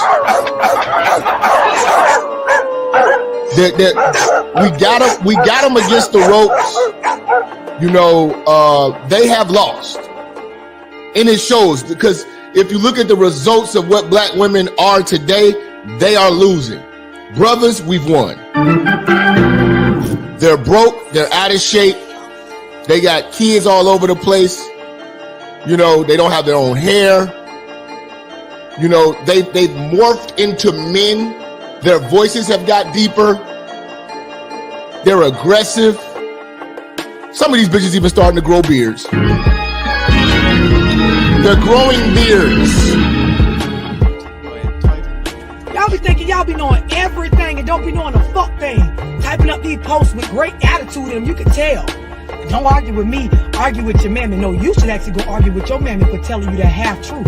She didn't bring it all the way full circle. The stuff you just type don't make sense. The shit you running around saying to niggas don't make sense. But why would I stay with you and struggle when I can just be? It works out well when you're by yourself because you don't know how to work with others. You ever seen children that don't know how to share? They don't know how to play with other children because all they feel like is everything belongs to them. So they don't share their toys. They don't know how to play games to take turns. Don't know how to let somebody go and then they go after or they go first and then move out of the way and let the other person go. So your kid be sitting off crying by themselves with no friends, no social relationships. Nobody wants to be around them. They can be as spoiled as they want. You can buy them all the nice clothes. They can be the best dressed in the class and bitch, they'll be miserable. Nobody wants to play with your little fine ass little son. His little cute self don't got no friends. Cause the nigga don't share. The little girl don't know how to be friends with other kids. Don't know how to be in a space where you're not bullying or always trying to make things go that is why you hoes do better by yourself than with a partner. And then the other thing is you don't know how to pick them. This is purely a journalistic point of view. Nothing more has been said in this video other than that of which has been reported by various media sources and backed up with sources seen at the end of this video. On the 9th November 1997, the WWF held its annual Survivor Series. Yeah, no, we got to go back. We got to go back because not everybody is a wrestling fan, but I tell y'all, everything is a learning tool. You could take everything as a learning tool. You don't hate, you just mimic and take what you could take, throw away what you don't need. Know what I mean? Throw away what you don't need. Ain't nobody forcing it on you, bro. You get what I'm saying? See how that shit work? Your outlook on life is how you feel. That's what bothers you. Remember, nobody could bother you. I don't bother you by telling the truth. Your outlook on life is what bothers you. Your beliefs and how you look at life is what bothers you. I don't bother you. Let's get it, guys. Series pay-per-view, main evented by a title match between Shawn Michaels and WWF champion Bret Hart. Hart, who had worked in the WWF since 1984, was now leaving for WWF's arch-rival WCW in less than a month. What was supposed to be a disqualification win for Bret Hart turned into a nightmare. Also, in this story, guys, watch for the key. Watch for the key. A woman is a man's downfall, guys. What part of that y'all don't understand? What part of this y'all don't understand, yo? The serpent, right? That's a snake, right? You see how the snake mouth is, right? When your girl open her legs, right? You see how that coochie look at you like the snake mouth, right? Guys, it's a fact that women are the doorway to the devil, bro. Make sure the woman you got her door closed at all times, padlocked. You know what I mean? A lot of them doors is wide open, though. So stay away from the ones with the doors wide open. You know what I mean? No doubt, Dirty. Man, I be on my shit, man. I be on it. I be fucking with it, yo. Yo, Dirty, do more shorts. You could do YouTube shorts, bro. Do more shorts, man. I got to see you coming through my feed, yo. I promise you, if you do more shorts, bro, you a funny yo. The best storytelling content creator on YouTube, bro, is Dirty, bro. Son, Dirty, son, word. Yo, we got this righteous thing popping off. We gonna show them how to build, Dirty. We gonna show them how to build. We gonna show them how to stop playing this one up each other game and one nigga dying with the torch. You know what I mean? We gonna show them, bro. We gonna show them. Salute, hashtag the righteous fear, yo. And y'all make sure, y'all already know. Y'all already over there. Make sure y'all over there, though. Make sure y'all hit y'all notifications at the daycare so y'all get the notification when he lit. As he was bamboozled out of the WWF Championship. Or was he? The night would become known as the Montreal Screwjob, but there are many questions about what happened. With the Montreal Screwjob nearing its 20th anniversary, it's time to dispel the I myths got you, and bro. half-truths surrounding the incident. Join us now as Behind the Titantron examines the Montreal Screwjob.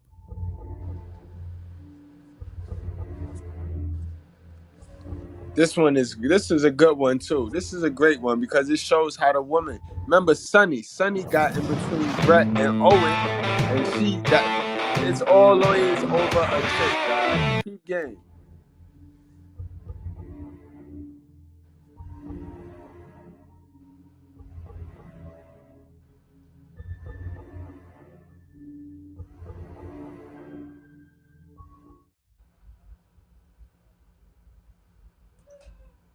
Somebody shared In order Dirty's to link. understand the events of what happened that day, we need to see what led to so much animosity, not only between Bret Hart and Shawn Michaels, but what led to Hart's abrupt send-off. Bret Hart was not only screwed at Survivor Series, but screwed out of what was supposed to be a 20-year contract.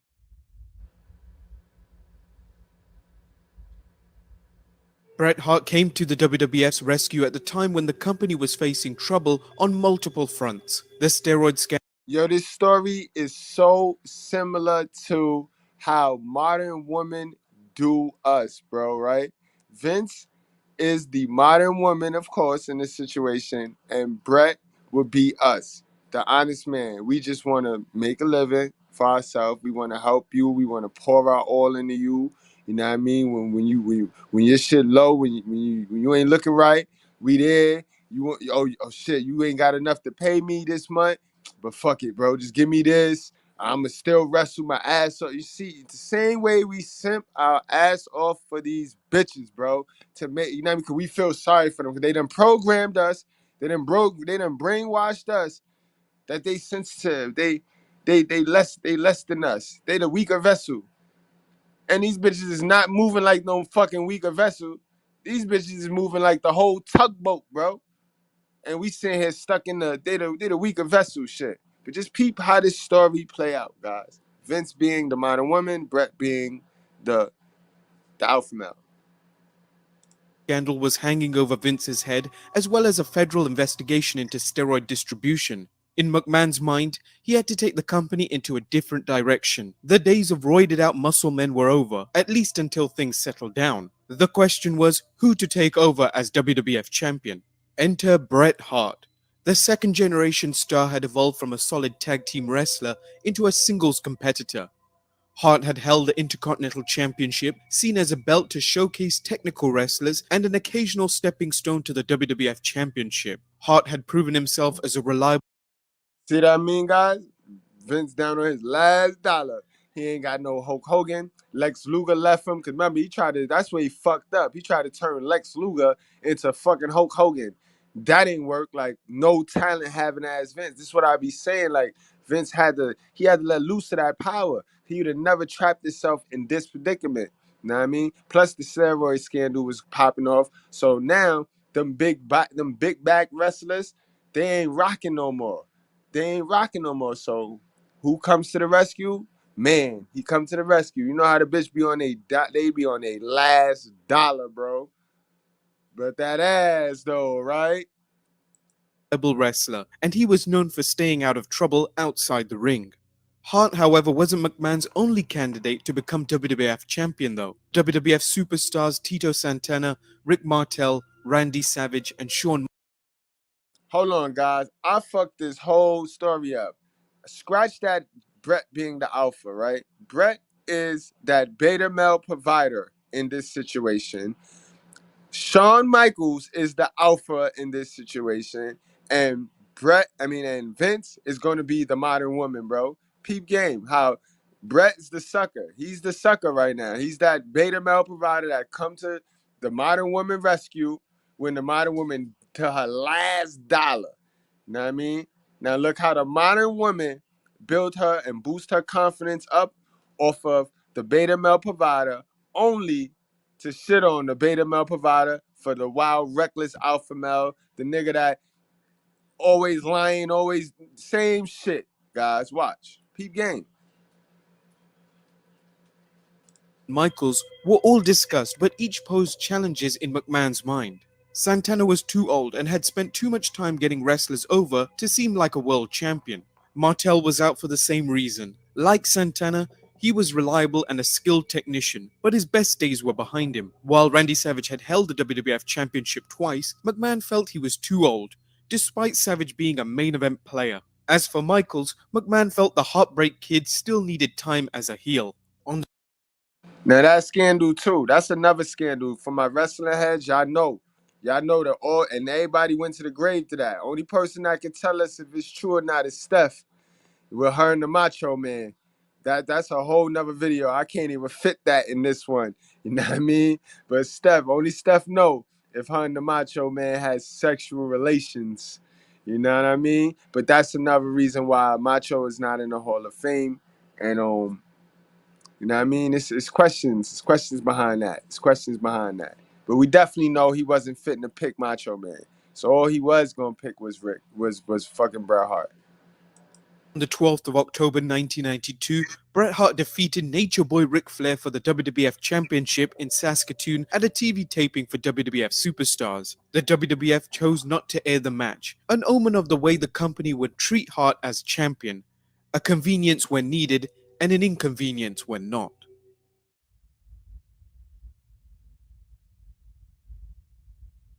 Bret Hart embraced his role as WWF champion, but it's arguable Vince McMahon did not embrace him. Over time, it seemed as if the WWF was happy with Hart until something better came along. This began to become clear.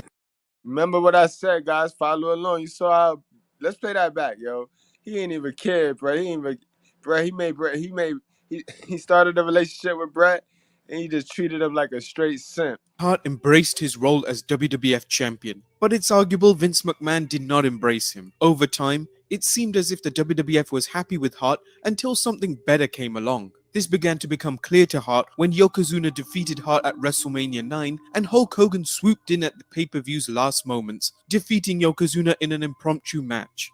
According to modern women gonna always leave you for the alpha male, yo. It don't matter. They gonna always leave you for the alpha male. Yo, KDHD, yo, I did not know that, yo. That slipped past me. Good looking. Thanks for checking your brother, bro. Thanks for checking your brother. Hart, Vince McMahon told Hart that Hogan would wrestle him, putting him over on his way out in a passing of the torch. Hulk Hogan's account differs. Before we got to the King of the Ring a month later, Bret Hart got in my face and said, "You son of a bitch. Vince McMahon told me you wouldn't drop the belt to me." This go back to the beta male managing of Vince McMahon, playing both sides. Like modern woman, remember, he's the modern woman in this situation. So he gonna tell one person one story, tell the next person the other story, instead of just being upfront. When in actuality, you the fucking boss. You got the pussy. Fuck you lying for? What you crab legging for? I said, "Brother, I'm dropping the belt to Yokozuna. That's the deal I made." And Bret Hart said, "That's not what Vince told me. He said you wouldn't drop the belt to me because I'm not in your league, and I couldn't lace your boots up." I said, "Well, how about you and me get in a room with Vince right now?" Finally, the three of us, Vince, Bret, and myself, wound up in a room together. Bret said to Vince, "Didn't you tell me that Hulk Hogan wouldn't drop the belt to me?" And Vince said, "Bret, that's just what you thought you heard." In the end, Hogan faced Yokozuna at 1993's King of the Ring, dropping the WWF Championship to Yokozuna on his way out. Hulk Hogan represents the baby boomer energy.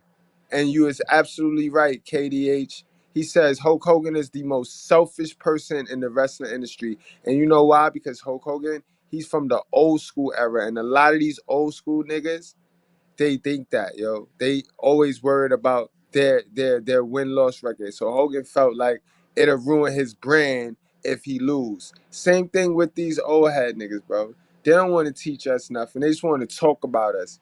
They just want to criticize us, but they don't teach us nothing. But then they want to talk about what we don't know or how we said something. You know what I mean? Remember, guys, old people is done for. They done for. They can't teach us nothing. In 2022, an old person can't really teach you nothing but how to be a good person and get taken advantage of. Let's be real. Let's be real. Am I lying? Am I crab legging? Hell no, I'm not crab legging. Old people is done for, yo. They done for. They can't teach us nothing but how to be nice people. You know what I mean? Like manners and shit like that. That's the only thing they can teach us. And in our society, in our climate, they only teaching us how to be a dummy. Think about it. Think about it. Out. Hart would win the King of the Ring the same year, reportedly as a consolation prize for being a good employee. With Hogan on his way out, SummerSlam seemed like a perfect venue for a rematch with Yokozuna. Instead, Hart saw Lex Luger positioned for a match with Yokozuna at SummerSlam after the WWF's huge Lex Express tour saw Luger bust around the United States. Damn, that nigga Vince is a hoe. The nigga dropped him for Hogan. Then he picked him back up. Then he dropped him for Lex Luger. Hold him. He hold Brett out. States to hype his new babyface character. Instead, Hart feuded with Jerry the King Lawler over the question of who the true king of wrestling was. As 1993 closed out, the WWF was building a feud between Bret and baby brother Owen. Hart did as he was told, and when the WWF soured on Lex as a possible champion, Hart defeated Yokozuna at WrestleMania 10 for his second WWF championship. The Hitman continued his feud with Owen throughout 1994, and once again, Vince McMahon decided to try someone else for the WWF Championship, putting the belt on Diesel after Bret lost to Bob Backlund at Survivor Series. However, McMahon's hope for Diesel to lead the company to new heights evaporated in the wake of dwindling house show attendance.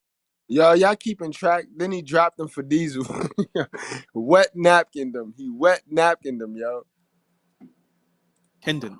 As James Dixon details in his book Titan Sinking, McMahon had actually made the decision to go with Hart back in August, following a string of unsuccessful shows with Nash on top. The horrible SummerSlam number and the appalling In Your House 4 the previous month in Winnipeg had only strengthened his resolve to switch the title. Vince McMahon told Bret he would regain the belt at 1995 Survivor Series, but also informed him he would drop it to Shawn Michaels at WrestleMania 12. Any doubts Hart had about his importance in the company had to be clear. If not, his title defenses before Mania made it clear he was keeping the belt warm for Michaels. At the Royal Rumble, Michaels won his second Rumble in a row, while Hart kept the WWF Championship in a bout against Diesel when The Undertaker interfered. At In Your House 6, Hart retained the belt against Diesel in a steel cage match after Undertaker emerged from under the ring, attacking Diesel and allowing Hart to escape. By now, Hart was questioning his position in the WWF, especially as it related to his growing rival, Shawn Michaels. You mean to tell me it took you 3 rejections? It took you 3 cuckolds, 4 cuckolds for you to realize you not it, bro? Peep game, guys. Don't ever put yourself in the Bret Hart position for no modern woman, bro.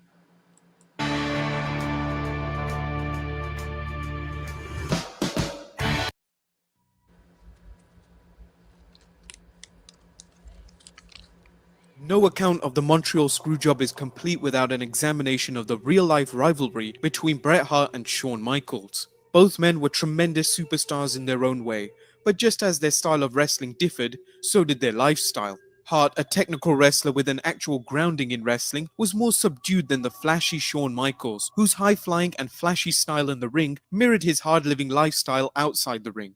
While Michaels' partying lifestyle is well known, See? And it's like the modern woman. Hold on. Salute to the professor, yo. No doubt, bro. Remember in the beginning, I told you, bro, I wasn't lying. I'm the truth in real life. I'm not the best, but I am the realest. And I know I'm very creative. I know that when it comes to creativity, man, listen. So, you know what I mean? You're right. Thanks, man. I appreciate you. And thanks again for the super chat, man. Yo, but Dirty says something that was right. And Roddy Piper was another one.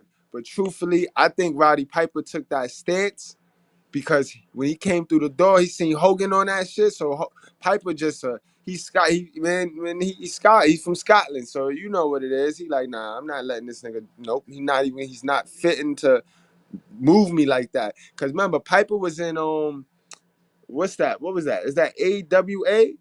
I think that was, or the WCCW. He was in that, the World Class Champion. Yeah, he was in World Class Championship Wrestling. And he had the fight with he had the chain match with Greg the Hammer Valentine and busted his ear and all that. So he was okay with winning and losing. It was Hogan, and niggas seen how selfish that nigga Hogan was. So he like, I'm not losing to this nigga, bro.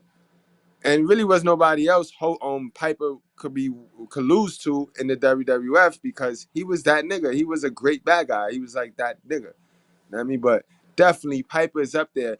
I don't think Piper ever lost. I don't, like, y'all gotta tell me, like, did he ever lose? I don't think he ever no, I know he never got pinned. I think Piper never ever got pinned. That's what it was. He never got pinned. Hart admits he passed time on the road with hookups, drinking, and even recreational drugs. However, whatever pleasures Hart enjoyed, they never seemed to become a problem, unlike Michaels. In 1994, Hart was on a tour in Europe when he was approached by Shawn Michaels, Razor Ramon, and Kevin Nash. In his autobiography, Hart remembers them talking to me in Hamburg about the idea of forming a clique of top guys who strictly took care of their own. This was what Buddy Rogers did in the 1950s, working only with his selected clique to get him over, so he could monopolize the cash flow. These boys wanted me to be the leader, to voice concerns pertaining to the group as a whole. Even though they were my friends, I couldn't see it, and with the exception of Nash, their degree of pill popping was something I didn't. Now you see the other beta males, they all mad. They all mad at the little alphas, so they try to push up Bret Hart. They try to push Bret Hart, the leader. They try to make him the leader of the beta males, the hating squad. You know what I mean? And Bret, he just dumb enough and simpish enough to do that. Like, guys, remember, we just tying in the energies. We tying in the energies. Want to be around. Hart passed on the idea, but the clique formed, creating well-documented headaches in the WWF. By 1995, Hart's feelings were summed up in a remark he made to Davey Boy Smith about Shawn Michaels. Shawn's a decent guy, but he's got his little hang-ups. Unfortunately, one of them is being an asshole. In his autobiography, Heartbreak and Triumph, the Shawn Michaels story, Shawn Michaels is frank about the clique. Were we using our political clout to keep each other on top? Don't you ever, Goodbreads, hate on a nigga that's engaged with a hoe. You know what I mean? Don't you ever hate on a nigga that got a hoe. You know what I mean? That nigga got a whole lot of fun, and he got a whole lot of drama coming. So don't you ever hate on a nigga with a hoe. Absolutely. What we did was no different than what Hogan, Savage, Piper, and Bob Orton Jr. had done before. If you're on top, you want to make sure you keep working with the people on top. That's how you stay up there. The only difference between us and Hogan's and Savage's crew was that we actually liked each other. That's another reason why we had heat. We didn't resent each other's success. We weren't bitter. There were 5 of us, and it didn't matter which one was on top. In addition, we were also smart enough to want to wrestle other top guys like Undertaker. Now, that what Shawn Michaels is talking about, that's what I call the pack mentality. You know what I mean? Thank God they liked each other, but even when you have the pack mentality, you could work with somebody that you can't stand because y'all know y'all got a goal at hand. Y'all got a task at hand. Modern women can't do that. They have the herd mentality. So they got to sit and look around to see what the rest of the pack is doing before they can even generate an idea. You know what I mean? But you see, with the pack mentality, everybody could group up, everybody could team up, and we ain't all gotta have the same tools and the same weapons either. But we know how we can strategize to get the prey down. Y'all see it in the jungle and in National Geographics, right? Y'all see how the lions swarm around the fucking the gazelles, and all of the gazelles just look, see what the other gazelles, and they start hopping their ass in the same fucking direction. So all y'all just gonna go the same way. Imagine playing hide and seek in the hood, and we hated that shit. Motherfucker always want to run behind you and shit. Like, get the fuck from behind me. Like, you play hide and go seek with your little cousins and little brothers, and motherfucker want to run, and you run into the spot, they run into the spot behind you. Like, yo, get the fuck, you gonna get me caught. And that's that herd and pack mentality, guys. Taker and Bret Hart. It would have been stupid of us to not want to wrestle people who were that good. Hart questioned Michaels' role as WWF champion. I knew that Shawn wasn't the guy to fill my shoes, and I was damn sure he wouldn't draw any better than I did. One big difference between me and Shawn, which would cost him, was that I appreciated my undercard. Shawn's WrestleMania 12 win over Hart rubbed the Hitman wrong, when according to Hart's autobiography... Yo, KDH, great point, and this is another talking point, guys. Listen, I'm no real dude started out real. He got real, you know what I mean? He became real. And that's myself included. No real man, and that's just the nature of man. That's the work. You know what I mean? You see, these dumb bitches don't understand when we say, yo, I'm not fucking with you because I put the work in. They don't understand it. But real niggas know that work mean we change the laws of our mind and we unhooked from the brainwash that they put on us. And that's the beta. Remember, we all start out as Adam. We all gonna start out as Adam. I started out as Adam. Your favorite content creator started off as Adam, if he not still already Adam. But everybody start off as Adam, right? And then it's up to us to Romans 12:2. You know what I mean? Do not conform and go the other way. Let God show us the way, which is, you know what I mean, the basic instructions, you know what I mean, the manual, the human being manual, guys. And then we good. Then we'll become our, you know what I mean, our whole self. We'll become an alpha. That's why I tell y'all in the worldly way, I say go MGTOW. You know what I mean? Because that's all MGTOW mean. MGTOW mean Romans 12:2, guys. You know what I mean? Do not conform. You know what I mean? Because our creator know that they did some more wicked shit here, B. He know they did some wicked shit in this world. You know what I mean? So he tell us that. And that's why I tell y'all, go MGTOW. Learn yourself, bro. You know what I mean? And that's all. He told referee Earl Hebner, tell him to get the fuck out of the ring. This is my moment. Whatever professional or personal respect Hart had for Michaels was quickly disappearing. Gorgeous, gorgeous girls deserve social media breaks.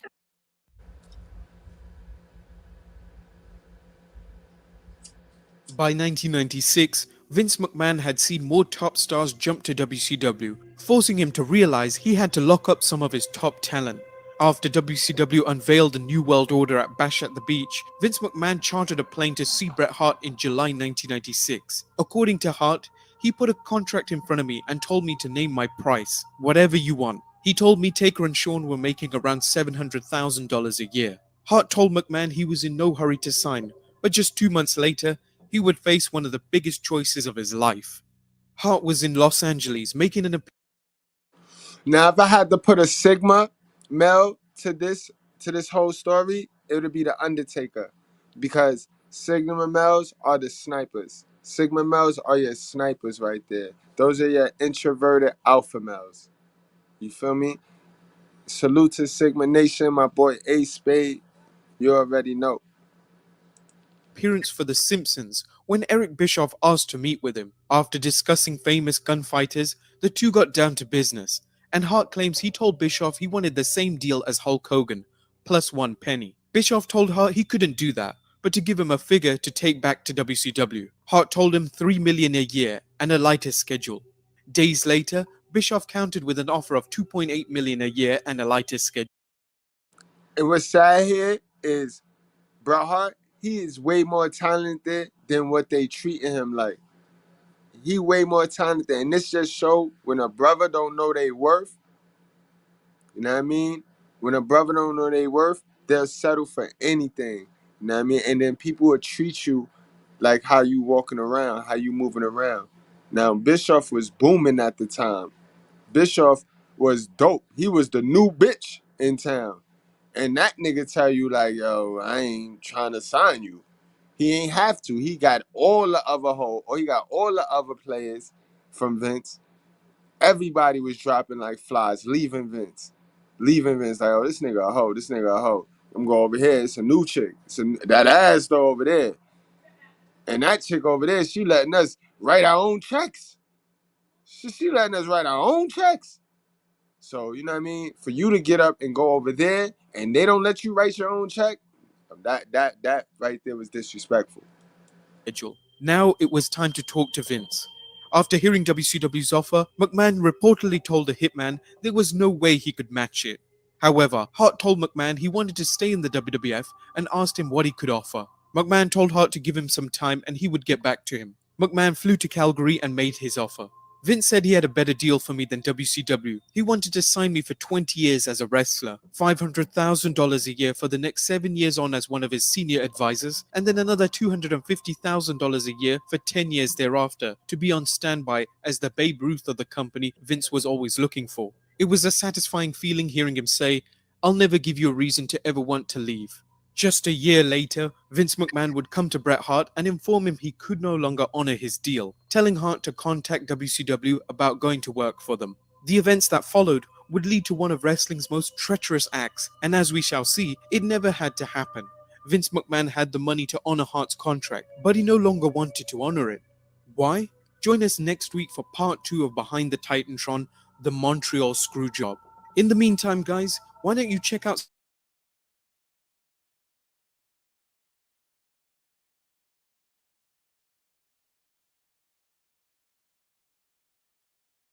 We gonna move it right along to that part, to that next part. You know what I mean? We gonna do that. We gonna get it in today. We not gonna play. We gonna tie it in. I want y'all to really, really get the grasp of this hierarchy shit. The alpha, beta, sigma, beta male provider, really. You know what I mean? And Vince got some whole tendencies, y'all. He got some whole tendencies. But all of them niggas in power like that, with the greed. The niggas that's in power with the greed, they all got whole tendencies. Like I told you in the beginning. Look at Puff. That nigga Puff got whole tendencies, bro. Fidgy with the money. Shiesty with the money.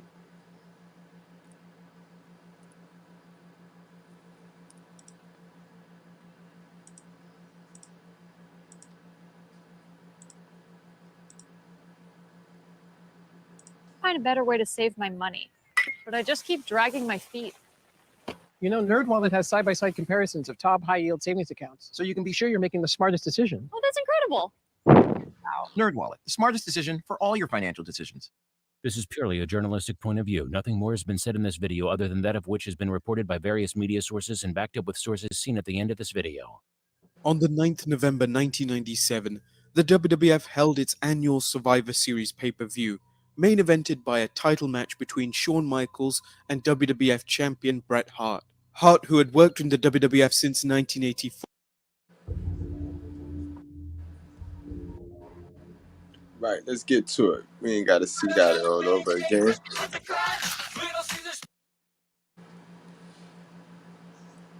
I swear, YouTube be YouTube, bro. YouTube and me, the devil always playing with me, bro. Always playing with me. Contracts, no hidden fees, starting at $25 with select unlimited plans. Shit.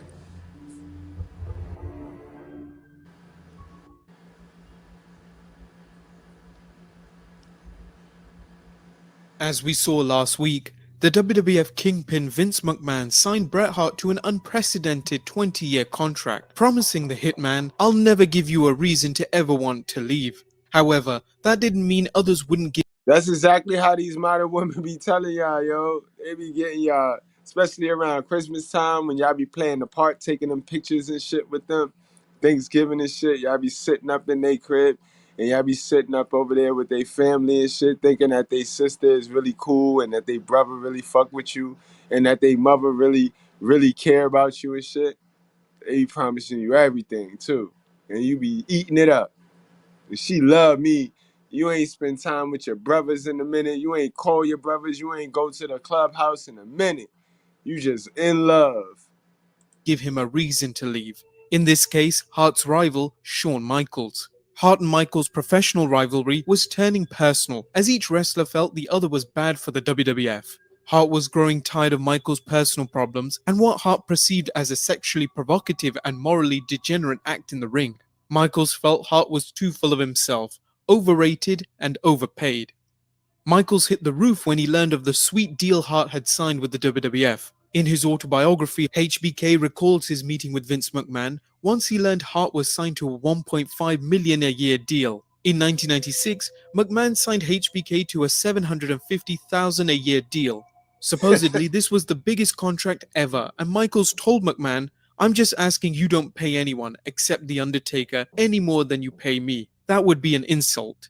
When Michaels discovered Hart's new deal, he said, "You are paying Bret all that money. That is BS. I'm slaving up and down the road, and you're paying him twice as much as me. You think he is twice as good as me?" According to Michaels, McMahon's response was, "I had to give him the big contract, Shawn. He had my back up against the wall. He was going to WCW, and now I have to. So the only reason why Vince gave Brett the money is because he didn't want Brett to go get the new girl. You know what I mean? So he gave Brett the cooch because he didn't want Brett to go off and go start a new relationship. You know what I mean? But now he's sitting there talking to the side dude. Now Vince sitting there talking. Now the modern woman talking to her side dude, which is the alpha, that's who she really fuck with. You know what I mean? As you know, because before she gave Brett the coochie, she gave Sean the coochie $750,000. That was the biggest contract. You know what I mean? So Vince he backed himself into a corner here, playing both sides with his beta male provider and his side dude.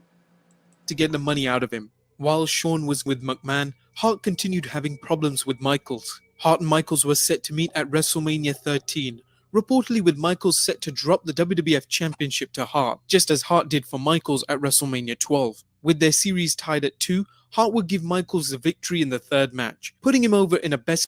Yo, if I had my little audience with me tonight, man, B Turner, man, that's a fucking point right there, bro. That's a great point right there. I don't trust it. I don't trust none of these niggas. We already know what Diddy was doing. You know what I mean? We know what Diddy do. So I don't trust none of these niggas. They all weird to me, bro. To be honest, they're all weird to me, bro. Of 3 series. However, behind the scenes, there was talk that Michaels didn't want to put Hart over, which made some wrestlers and fans skeptical when Michaels announced his doctor had recommended he retire as he needed a knee replacement. Michaels' famous "I lost my smile" speech saw him drop the WWF Championship in the ring during an episode of Raw. Hart was skeptical, and reportedly so was The Undertaker, with both men reportedly saying they'd believe Michaels' story when they saw the scar from the surgery. According to Michaels, he received fantastic news when he followed Vince McMahon's recommendation and went to Stone Cold Steve Austin's physician, Dr. Andrews, for a second opinion. To Michaels' amazement, Andrews told him he could return to the ring within 4 to 6 weeks of therapy. Now, in my opinion, like I said, Undertaker, he's going to be that Sigma Alpha in this joint right here, bro. Because nobody played with him. Nobody played with him. Not even Vince, Sean, or Brett. Nobody played with him.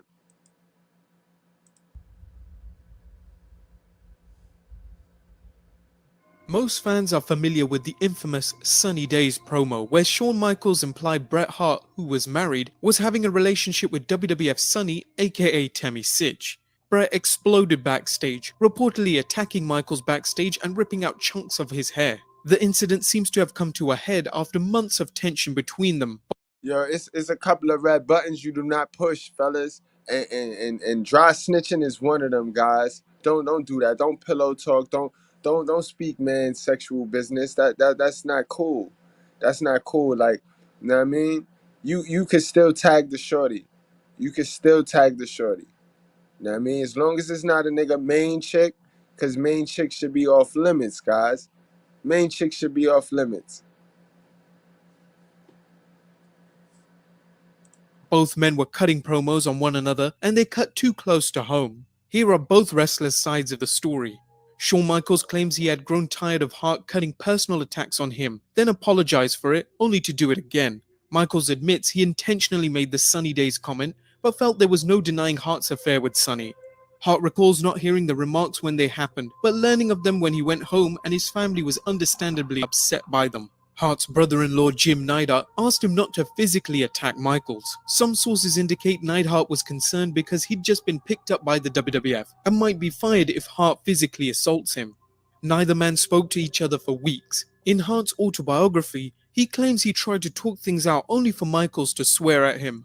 F you, you haven't f***ing talked to me in a f***ing month. What makes you think I'm gonna talk to you now? It should come as no surprise that both men's recollections of the incident are different. Consider Michael's accounts of the events. HBK remembers someone pushing him from behind. Then, I turned around and Bret asked, "What's your f***ing problem?" "You," I yelled. He tried to punch me, but I peeled back and he missed. He pushed me again, and this time I stood up. He swung again and missed. The next thing I knew, he went for a double leg dive. I caught him around the upper body and we went straight back through a piece of paneling. We had each other in front face locks when Pat Patterson and Davey Boy came over and grabbed us. Pat was yelling, Come on, you guys. I let go and Brett yanked a handful of my hair off my head. That hurt like heck, but I didn't retaliate. The fight was over. Hart claims he hid until Michaels returned, then walked up to him and said, "You got something to say to me?" From there, things quickly escalated. He flicked a weak punch at me and missed.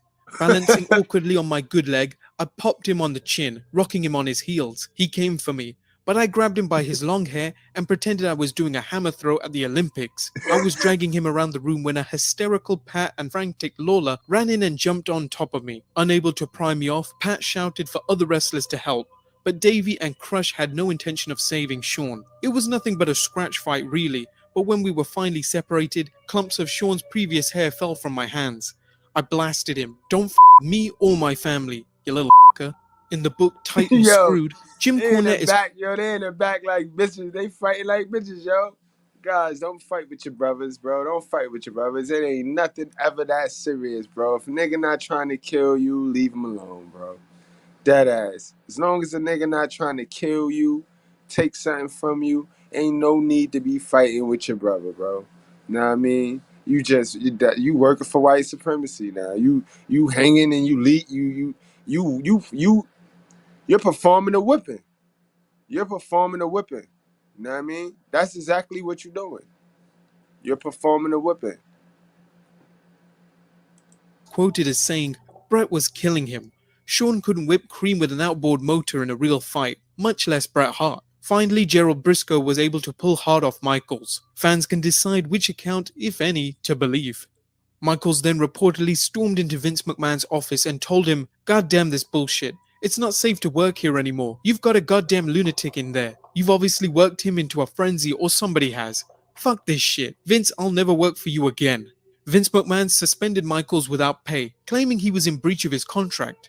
Michaels' lawyer Skip McCormick informed the WWF's counsel Jerry McDevitt Michaels had injured his neck and knee during the altercation, resulting in his inability to work. The WWF agreed to pay. That's a crab leg, yo. This nigga Shawn Michaels started to turn into a bitch. That's crazy. Pay Michaels. And Michaels returned to work after McCormick advised him he faced breach of contract if he refused to work.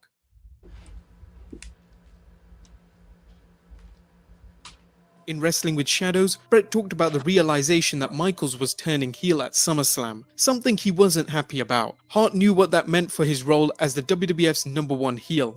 Hart had reluctantly agreed to turn heel, alienating a large amount of his fans. Now he faced becoming second banana to Shawn Michaels, again. If that wasn't bad enough, Hart also felt he was dropping from the main event, despite being the WWF champion. He was upset when he was notified he would work a program with newcomer, The Patriot. Although Hart had no problems with The Patriot, he felt wrestling the Masked Man was a step down into the mid-card.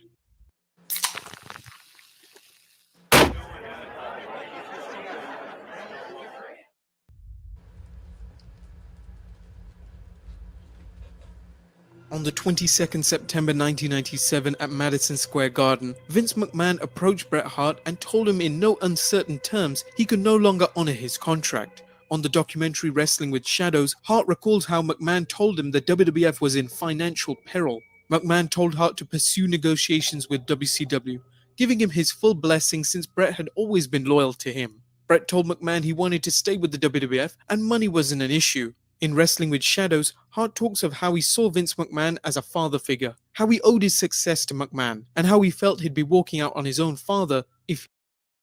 I'm about to say, how you gonna see Vince as a father figure when you got one of the most legendary pops? You see how niggas just look up to the money and worship the money, bro? You got one of the most legendary pops, bro. Niggas done legends came from your pop's dungeon, and you ain't gonna give your pops no credit, yo.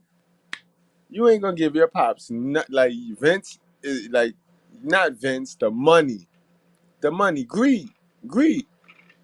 That's why his shit ended the way his shit ended too, guys. Take note, peep notes of the spirit and the energy. He left the WWF. At the same time, Hart felt McMahon had painted him into a corner. He was a heel, but Shawn Michaels was a heel now as well. Hart couldn't go back to being a babyface after insulting American fans, 95% of the people he performed before. By now, what choice did he have? McMahon reportedly told Hart his economic woes meant he was scaling the WWF back to regional promotion. He told Hart he'd help him get the best deal possible with WCW. Of course, Hart was understandably concerned WCW might not give him the same deal they had done before if they knew Vince couldn't afford him. However, during a trip to Los Angeles to film an episode of Mad TV, Hart met with Eric Bischoff and told him he had a clause in his contract allowing him to leave the company thanks to the change in tone towards a racier product. Whether or not Bischoff bought the story, WCW was still eager to sign Hart, not only wanting to harm the WWF by robbing it of a top star, but to use Hart to help them with plans to expand into Canada. Hart told Bischoff to give him the time to think the deal over. Hart wanted to remain in the WWF if possible. However, unknown to the hitman, Vince McMahon was eager to dump him. What was McMahon's reasoning? Why would the WWF Kingpin want to lose another one of its top stars to WCW? Were the WWF's finances that bad? The answer is clearly no. Although the WWF would not go public until 1990. WWE finances is never that bad, y'all. I told y'all, I'm a wrestling head. And this nigga done took so much of Saudi Arabia's money, and every fucking 6 months, he still got a long list of releases, bro. This motherfucker done released so many good talent. Guys, why the fuck everybody that come from their development program was nice, bro. Shinsuke, Asuka, Ricochet. Look what they did to Ricochet, y'all. And these guys are main eventers. I'm naming, yo. For those of you that fuck with my boy AJ Styles, look what they do to AJ, bro. Look at the mishandlement of all of these stars. These dudes is, yo, Vince needed to go. He needed to go a long time ago, though. He needed to go a long time ago. Not around here. Around here, it was the finances. And wrestling just wasn't it. You know what I mean? In 94, 95, 96. It started to turn, though, when Stone Cold came through. It damn sure started to turn once Vince got rid of all of this shit. Titan screwed author James Dixon and Justin Henry told McMahon had recently met with a Manhattan investment house for early talks about the possibility of taking the WWF public, a move he felt would help boost the company's coffers and allow them to compete on a more even playing field with Turner. During the meeting, McMahon had been advised to limit or, if he could, remove any long-term obligation so as to make the company appear more profitable to potential investors. Dixon and Henry also argued McMahon Bobby Lashley is the truth. And I fuck with Bobby Lashley. And he went to TNA, got his name up, and then Vince got thirsty and called him back and fucked him up. Fucked him right on up. I always said he should have beat Roman. That second day he was there, that he should have beat Roman for that title, bro. And now he would have been good. But like I said, Vince, that's what happened when you're an old head and you don't want to. Look at our government, guys. You know how many old fuckers? Look at our president. Look at our president. Like, yo, let the torch go. Somebody need to snatch the torch out his hand, B. Somebody dead need to slap the shit out of Cumberland, and you know, and just take the torch out of King Ahab's hand, bro. Because it's definitely a King Ahab Jezebel situation. was unhappy with Hart's performance as champion, and that Hart didn't help ratings or pay-per-view numbers. Vince felt Michaels and Hart were bound to clash again, and one of them had to go. Another story is McMahon wanted to focus on other stars and felt Bret Hart was no longer necessary, particularly with a 20-year commitment and the wrestler now being 40 years old. Another factor again. See how modern women is? They don't have no long-term thinking, yo. They don't have no long-term thinking. Why you gonna sign me and sugar me up for 20-year contract knowing you have an attention span of a fucking fly? You get bored quick. Crazy, yo. It's spooky. It's spooky. Against Hart was McMahon feared other stars like Steve Austin and The Undertaker would expect a comparable salary to Hart. What is known is that the WWF was not in the desperate financial straits McMahon painted to Bret. The WWF had raised its pay-per-view price from $19.95 to $29.95. According to Titan Screwed, the WWF was looking at bringing in an additional $6 million income from the hike.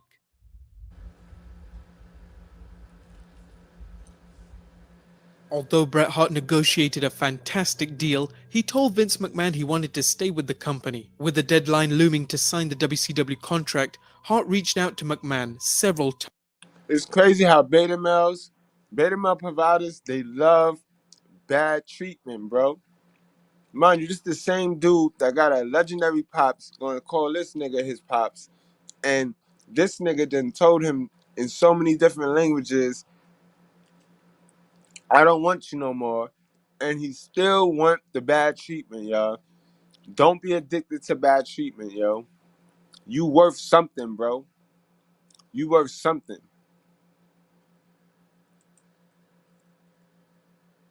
Times. McMahon told him to follow his head and not his heart. Hart reached out again, asking McMahon to give him a reason to stay. When McMahon reportedly told Hart he'd planned to have him lose 3 out of 4 matches to Shawn Michaels before putting Steve Austin over at WrestleMania, Hart knew the choice had been made for him, and he signed the WCW deal.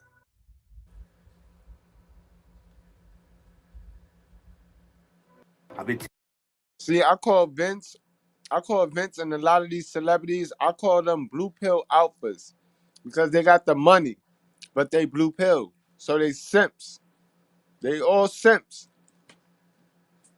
McMahon knew he had to get the WWF Championship off him before the 10th of November 1997. That was the day when Eric Bischoff could announce Hart had signed with WCW. Vince's worst nightmare was for Bret Hart to show up on Nitro with the WWF Championship. Similar to how WWF's Women's Champion Alundra Blaze showed up on an episode of Nitro and threw the title in the garbage. It was bad enough the fans would see yet another WWF star jumping to Nitro, particularly the WWF Champion. What would happen if Bischoff announced they'd signed the reigning WWF Champion? McMahon's quest to get the belt off Hart ran into a number of problems. First, Hart refused to lose to Shawn Michaels. Once again, Michaels had rubbed Hart the wrong way. Hart's memoir contains his recollection of how he tried to make peace with Michaels backstage, telling him, "Shawn, I just want you to know that despite any difference we've had this past year, I have no problem working with you. You can trust me in every way to be a professional. I want you to know that you are not in any danger and that I have no problem dropping the belt to you if that's what Vince wants." Michaels replied, "I appreciate that, but I want you..." B. Turner, great fucking point. I gotta read that out. Bret did a lot of that to himself. And it's always, like I tell y'all guys all the time, we do it to ourselves. The programming gets us to do it to ourselves. The 7 deadly sins that we did in the very beginning, that tells you how everything is here designed for us to do it to ourselves. And Bret did it to himself, man. WCW would have shown him more love, but he just wanted to show up Shawn, and that's that ego. That's that ego, remember? And the pride. So you so fixated on Shawn Michaels that you fuck up a deal with a whole nother company, but you really don't want to go to that company because you want to stay in this company that's treating you bad just so that you could prove a fucking point. Now, how female is that, yo? That is female nature in its entirety. Women do that shit all the time. Every single day, women do that shit. They make the wrong decision for pride to prove a point. Incredible.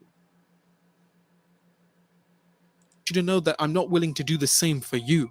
This blatant disrespect in front of the boys, and Hart's feeling Michaels had never apologized for his Sunny Days remarks, made Hart decide he would never drop the WWF Championship to Michaels. Furthermore, Hart refused to drop the belt in Canada, particularly at the pay-per-view in Montreal. When McMahon suggested Hart drop the belt in Detroit before the pay-per-view, Hart refused, arguing he didn't want to let his fans down by going into the pay-per-view as challenger instead of champion. Hart offered to drop the belt the next week at a house show in Madison Square Garden, but McMahon balked at the idea of having to pay $40,000 to record the title switch.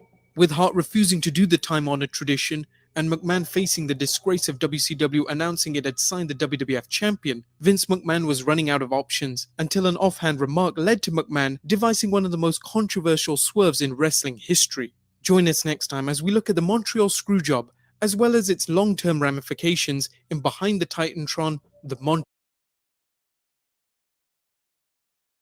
And we're gonna move it along. That's gonna be the last piece.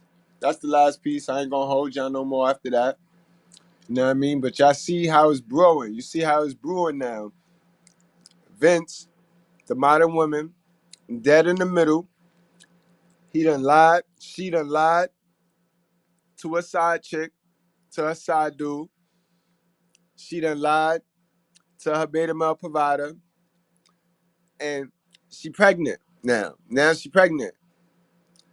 And the side dude, he want to be the baby father. But the main dude, the beta male provider, who was promised something, think he the father. And he should be the father. Now, we're going to see what happens.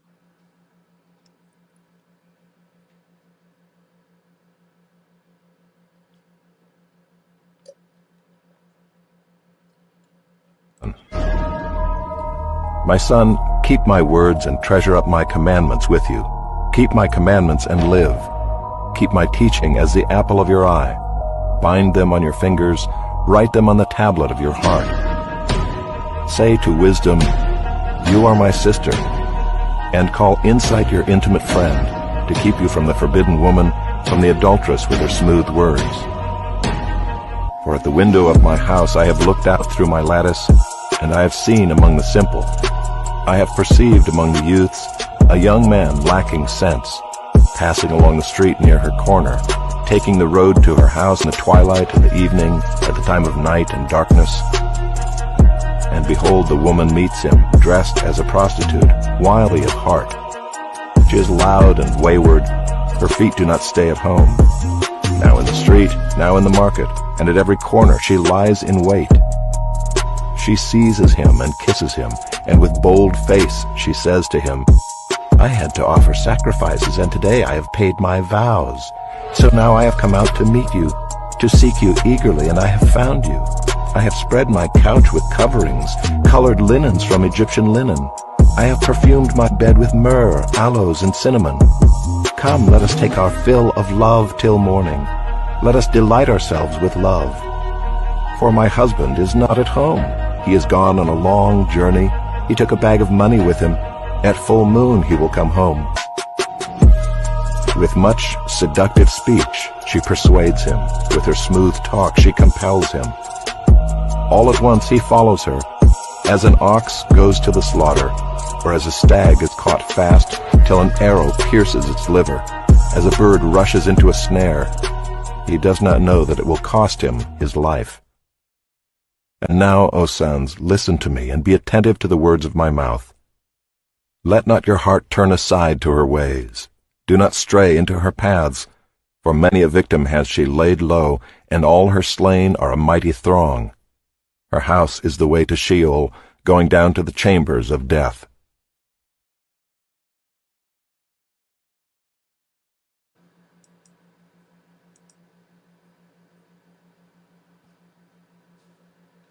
Bret Hart. Hey, it's Tony Robbins. I got a question for you. Who wishes they invested in Tesla before electric cars started becoming...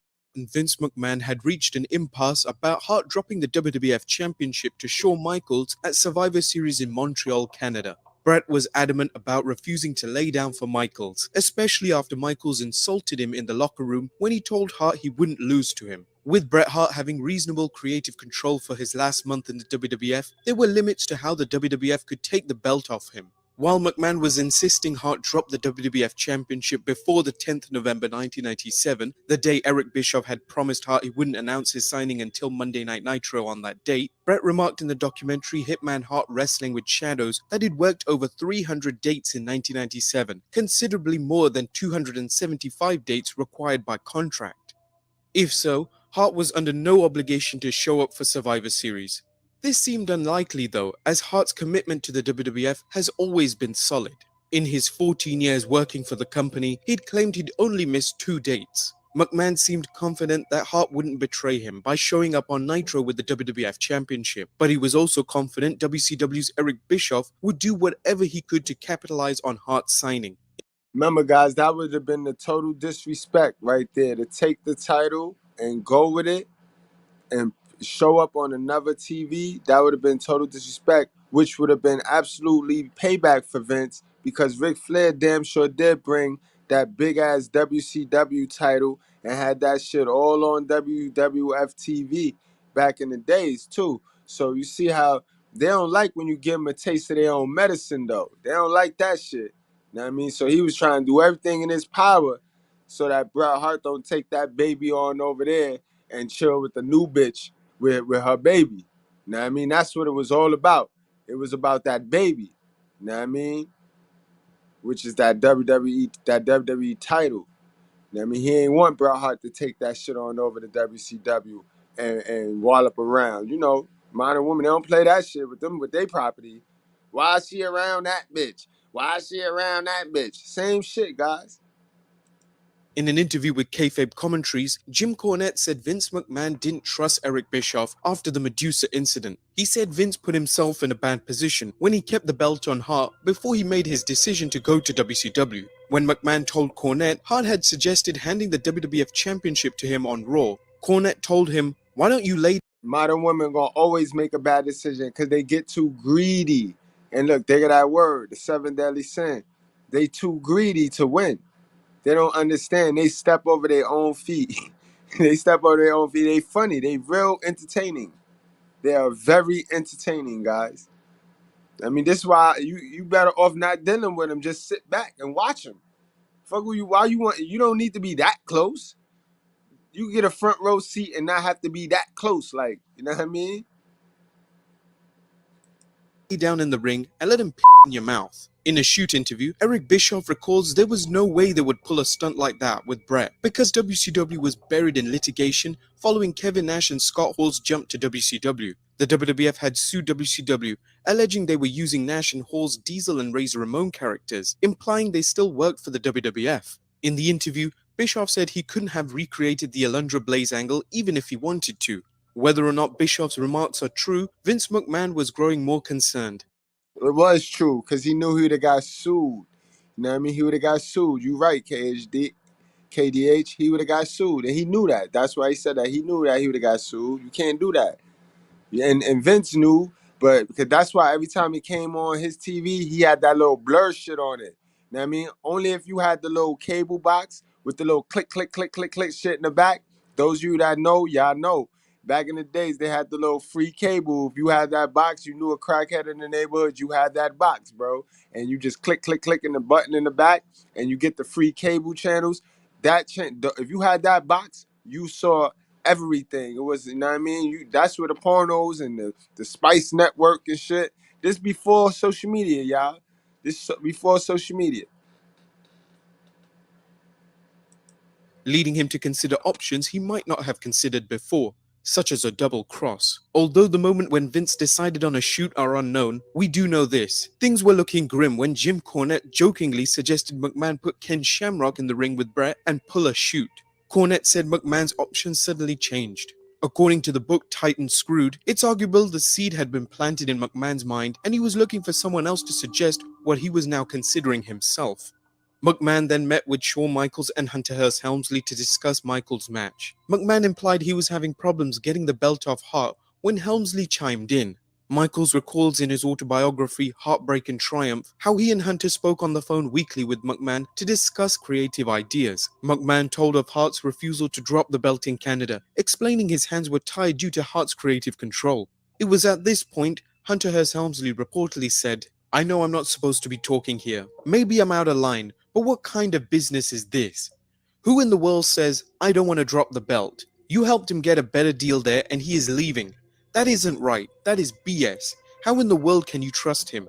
This is the same guy who, while he was off, after dropping the title to Shawn, went behind your back and negotiated a deal with WCW only to come back and renegotiate a 20-year way out of bounds contract with you. He is..." Just in case you needed to know who was the simp enforcer in this whole situation, let's not let that go unnoticed. Yeah, Triple H. He was always the simp enforcer in these situations, guys. He's not done good business since, and now he is leaving to get even more money by you giving them the impression that you wanted to keep him. Helmsley's tirade may have been the impetus McMahon was looking for to suggest a double cross. When McMahon restated his hands were tied, Michael said, "I'll do whatever you want. I'll just swerve him or whatever I have to do. You tell me what needs to get done. You and this company have put up with so much from me. My loyalty is here with you. I will do whatever you want." Michael's reply led to McMahon reportedly saying, "That's pretty serious. That has to be a last resort. I still have until Saturday to talk to Brett. That may have to be a real option. This cannot be discussed with anyone.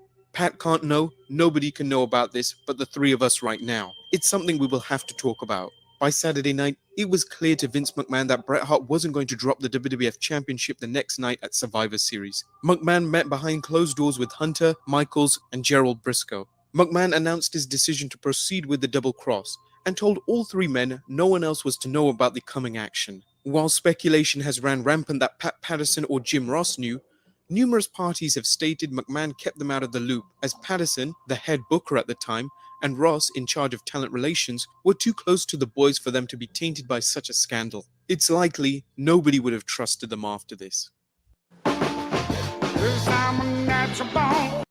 And it's crazy, right? You would have never thought of it to look at it like that, though. But if the nature is the nature, you know what I mean? The nature is the nature. You'd have never thought to look at the situation like that. You know what I mean? You watching wrestling for entertainment. But when you break it down to the education, it's education While in Bret Hart was everything. wary going into the match, he felt more confident when he talked with referee Earl Hebner to discuss his concerns about a double cross. Salute to my boy, Education Over Entertainment. Yo, I love that name, B. I tell you, I'm rocking with that. I rock with that. That's what it's about. Education Over Entertainment, B.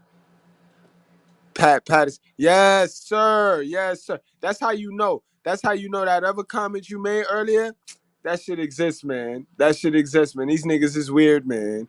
These niggas, and this nigga know about it. Like, that's Vince boy. That was Vince, man. Like, come on, bro. Come on, bro. Hebner promised Hart there was no possibility he'd betray him, swearing to God on his children's lives. Once Hart saw Hebner was refereeing the match, he was confident he couldn't get out of any possible swerve. Yo, do y'all think the referee, y'all think he has something to do with it? Remember, this the referee, this the funny referee that got famous over the Hulk Hogan, Andre the Giant joint, you know what I mean? With the twin ref shit. Y'all think the referee has something to do with it? Y'all think the referee knew? Because he has a mega role in this. It don't go down unless the referee call the match, call the play. You know what I mean? Do y'all think referee has something to do with it? You know what I mean? I said that, B Turner. I said that. He got the same energy. It's a Lucifer energy in those type of fellas. And it's sad because there are very few of them, right? But that's the image that people perpetuate with the programming to get people to eat the rich. You get what I'm saying? It's these individuals. These are really the evil ones. But people make it out because they can't explain. Parents, not people. Let me start with the people shit because I got about 17 more hours and I'm free on Facebook and I ain't doing the people shit. I'm calling it women, you know what I mean? Beta males, simps. I'm not doing people, you know what I mean? They love those people posts. No, be specific. But anyway, you know what I mean? That's what it was, guys. Like, shit's crazy. Shit. This WWE shit is so entertaining. And when you put the education to it, guys, it gets spooky. It gets spooky. What up, guys? Don Sapinski, what's going on? Yolanda, how you feeling, girl? Unbeknownst to the hitman, Hebner was confronted by the WWF's Gerald Briscoe on his way to the ring and told to call the bell when Michaels put Hart in the sharpshooter. Briscoe warned Hebner he was microphoned and any attempt to alert Hart would lead to his firing. Hart has been asked many times whether he suspected any treachery. He writes in his autobiography, "People still ask me, didn't you see it coming? The truth was, I'd been reasonable in every way. And with Earl watching my back, I thought I had nothing to worry about."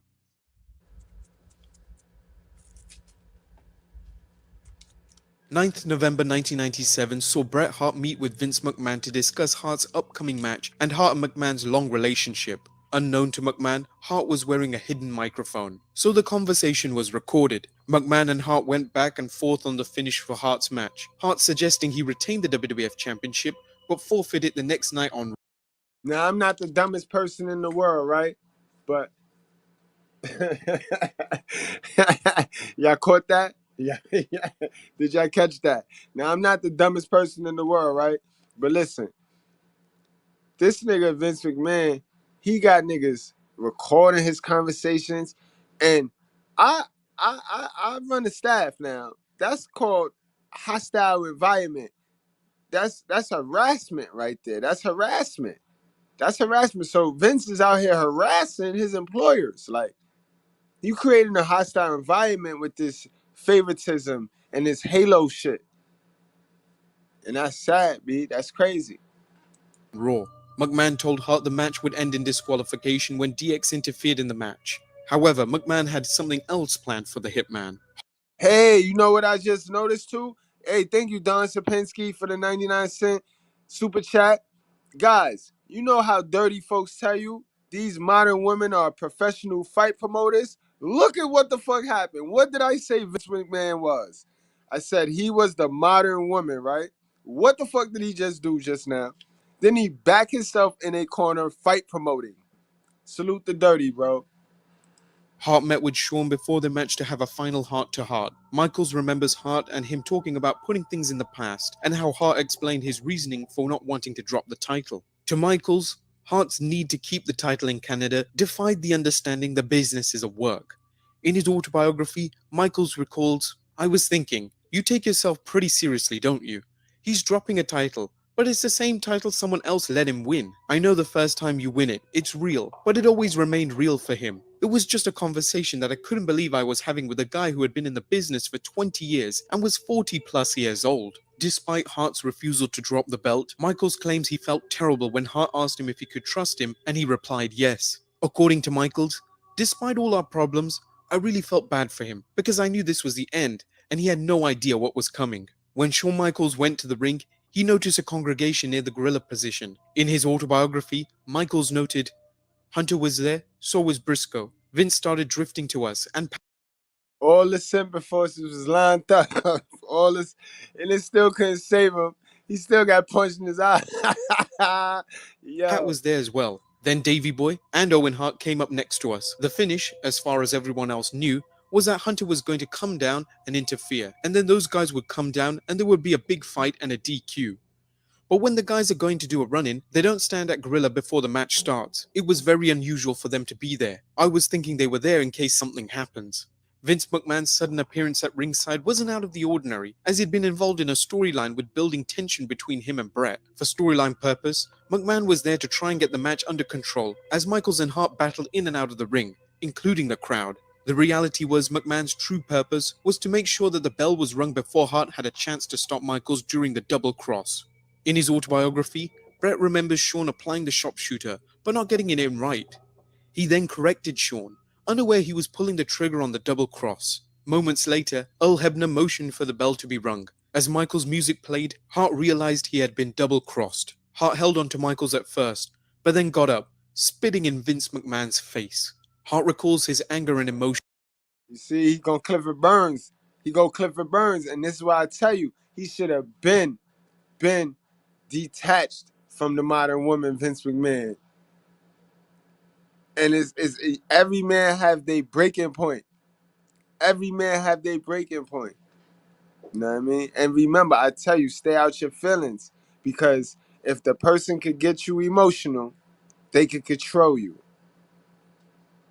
And if they could control you, they could get you to spend your money. And don't think you spend what that is directly. You ain't got to give a person a dollar to get them to spend your money. Because if you hit them, hurt them, whatever, they're going to sue you. Or you got court fees coming. You know what I mean? That's indirect payments that still affect your bottom line for you going off the handle, acting like a bitch, not being able to control your emotions, bro. And like he said, hold on, where that's at? Vince ain't school Brett. Brett school Brett. Looking out at a stunned crowd, I fought the tears that were swimming in my eyes and thought, don't you dare give these backstabbers the satisfaction of seeing you cry over any of this. Hart pantomimed the letters for WCW. While word was already out, he was jumping And bro, I don't take no man's pain for granted, cause that shit hurt, bro. That shit hurt, bro. Give your all to these dumb bitches, bro. And you know what I mean? Cause we programmed to worship these dummies, bro. We programmed, oh, they so soft, they so innocent, the weaker vessel. And we be really trying. We be really trying that Walt Disney bullshit, son. And then they just backbite us. You know what I mean? Slip the carpet right from up under us, guys. And it's not some. Majority, guys. Majority. Peep game, guys. Majority. Now he in his feelings.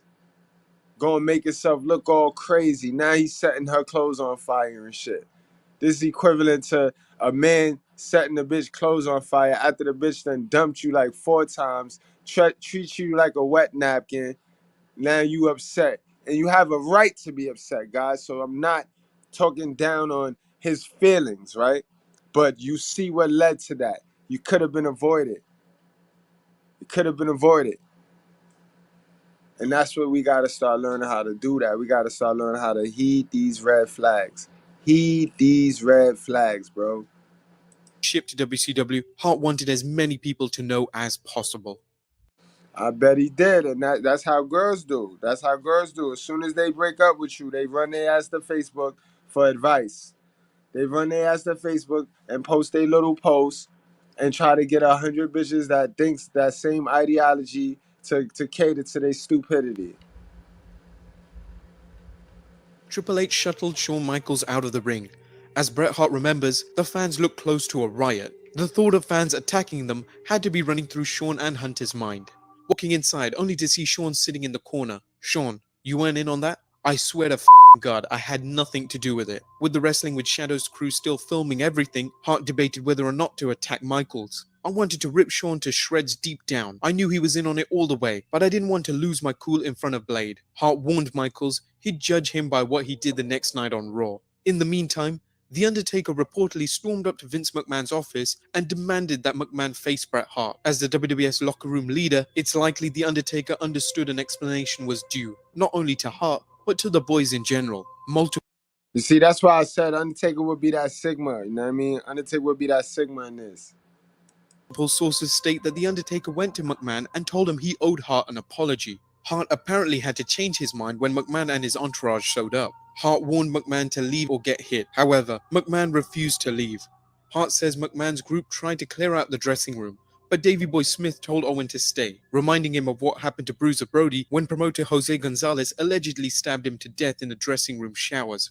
According to Hart, McMahon told him, "It's the first time I ever had to lie to one of my talent," but Hart wasn't buying it. Hart claims he replied, "Who are you kidding, you lying piece of shit?" Hart warned McMahon to leave the dressing room, but Hart states they continued arguing, with McMahon claiming he'd help Hart get to his WCW deal, and Hart reminding McMahon he wanted to stay in the WWF even if it meant less money. The war of words escalated, and Hart knew things were going to escalate to physicality, even if it would be short-lived with everyone standing nearby waiting to break things up.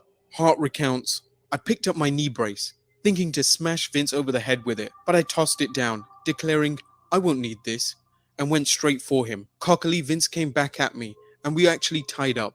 14 fucking years. I launched a rocket launcher uppercut that connected with Vince's jaw. My right fist actually popped him like a cork off the ground, and he collapsed unconscious to the carpet."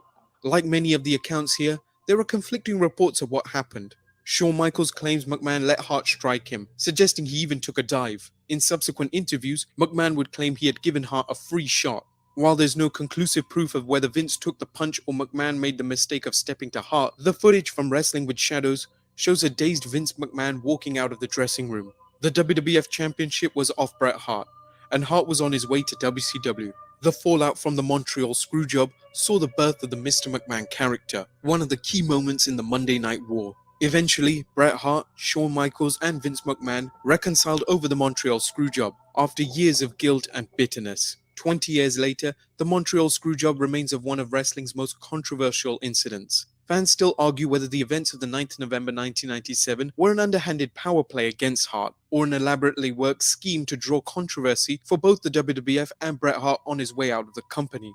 Despite wrestlers and others alleging the Montreal Screwjob wasn't a double cross but an angle, it's difficult to conceive of someone keeping a secret of this magnitude for 20 years. With wrestlers and backstage personnel coming and going in the WWE, it defies the odds that someone wouldn't have presented evidence that the Montreal Screwjob was an elaborate work by Vince McMahon, Shawn Michaels, and Bret Hart. Thus far, that hasn't happened. It's even arguable Vince McMahon, known for his large ego, would want to take credit for it. The question seems to come down to one of whether something is possible or probable. Could the Montreal Screwjob been possible? Of course. Does the evidence support it being probable? That is something that we will leave you to decide.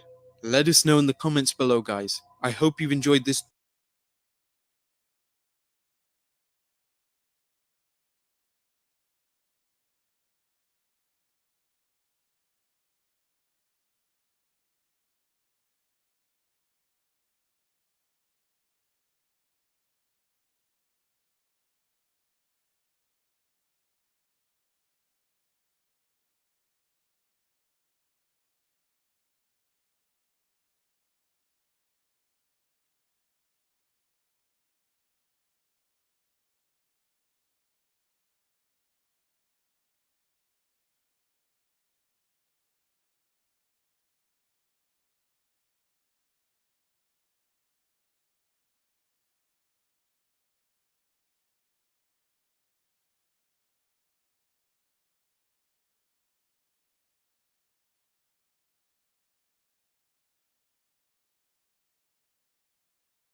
Oh shit, I said all that shit just now, and y'all ain't hear nothing I just said?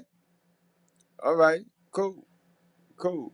I'm had a good time, yeah. I hope y'all had a great time tonight, man. I hope y'all had a great time. I know I had a great time with y'all tonight, man. Pat yourself on the back, yo. You know what I mean? Y'all here at the School of Common Sense. You know what I mean? Y'all ain't looking for a perfect person. Y'all just sitting here chilling. We chilling. We put our head down tonight. We did our thing tonight. You know what I mean? We took a break, but we still kept it educational. We kept it educational. You know what I mean? I was muted. I was on mute. But yeah, yo, Dirty, man. Salute to you, Dirty, son. That shit is crazy, bro. You seen that? You see how Vince represented the modern women? The modern toddler, bro. The hell of a toddler. That nigga Vince is a hell of a toddler, bro. The nigga is a professional fight promoter, yo. A professional one. He touched on all the points. He touched on all our tucking points in this one. This is a hell of a story. But guys, do y'all think what's an honorable mention, yo? Because Vince did a lot of fuck shit. You know what I mean? Remember he did the fuck shit to CM Punk. And he fired the nigga and sent his papers on his wedding day. He did some fuck shit to him. You know what I mean?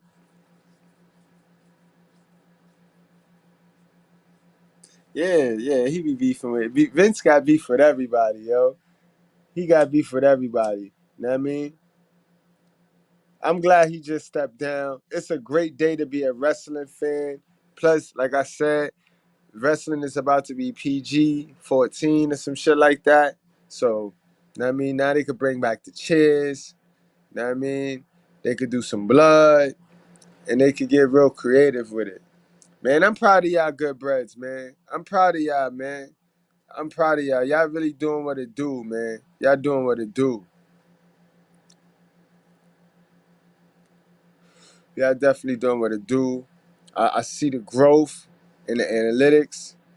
I already see it, man. It's what it is, man. It's what it is. I appreciate y'all. But I ain't going to hold y'all no longer. You know what I mean? We going to get on out of here, y'all. Y'all already know what it is. Strap up, wrap up, drink responsibly, do the right thing, man. Just put some good in your heart, bro. It ain't that serious, bro. Nothing ever matters, man. Nothing ever matters. As long as the motherfucker not trying to kill you, bro, build with your brothers, bro. But vet these niggas, man. Vet these niggas, bro. Dead ass. You know what I mean? And stop looking for a perfect person, bro.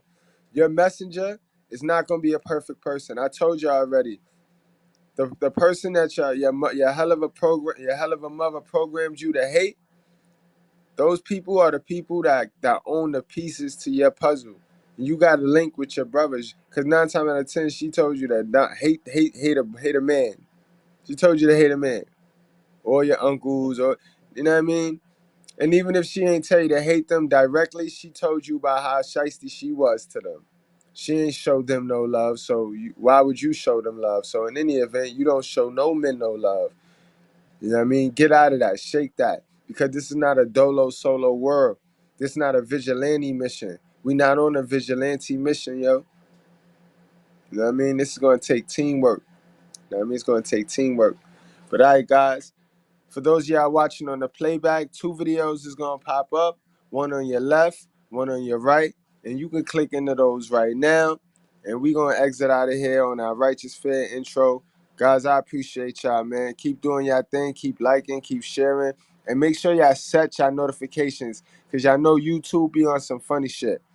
YouTube be on some funny shit, bro. So y'all got to make sure y'all set them notifications so that as soon as I'm live, y'all hear before that bell ring, bro. I'm going to start giving y'all some tardy passes, man. I'm going to start giving y'all some tardy passes, bro. You know what I mean? But thanks, y'all. I appreciate you. He wanted to be humble. He could have had a big home. He drove a little old car in his younger day trying to be humble. But they think you don't have nothing. People don't respect you when you look like you don't have no money. So I got to buy diamonds. I got to be the heavyweight champion. I got to have a Rolls Royce. So when I pull up to that other black man with a Rolls Royce, hey, my brother, come on down to the Muslim temple today. I want you to hear the sermon of Allah. Well, he was a pretty car. Where that watch come from? Oh, my man. Come on over. And they listen. You got to have something. Most people will join a church. You get a Catholic church, any kind of church, and build a church and put gold seats in it, put diamond carved speakers on the wall, put carpet in that church, and watch how many followers you will have in your church. Let another man preach a better word of God. Let him have a little house with a storefront, and he won't hardly have no followers. People are in this world, we love wealth. They respect people with money. So I have to buy these things. Niggas hate on us. You hate on a nigga. I don't understand why you hate on me, nigga. We don't understand. Show love, nigga. It don't show nothing. It don't cost nothing to show a nigga love. I was doing this getting money. Show a nigga some love, nigga. Wabbly dabbly. Niggas out here don't love me, nigga. Only two things could get you through this, man. That's patience and persistence. My life is tailor-made for me. Don't let anybody speed up my process. I don't care what's happening out there. That's the great thing about, you know, having ultimate confidence in yourself is it doesn't matter what's happening. I don't care what's happening. I don't care what you're on or this person's on. This is what I thought I was ready in '97. Right. And I didn't have a major record company marketing to promote my project until 2003. Right. You know, so for that time period, I had to run on my own energy. You know, I had to convince myself that I'm gonna make it. You know, regardless of how people felt at that time. And what it does is it makes you feel like, well, it made me feel like there's gonna be points that people are gonna mistake my confidence for arrogance because they don't understand the process I went through.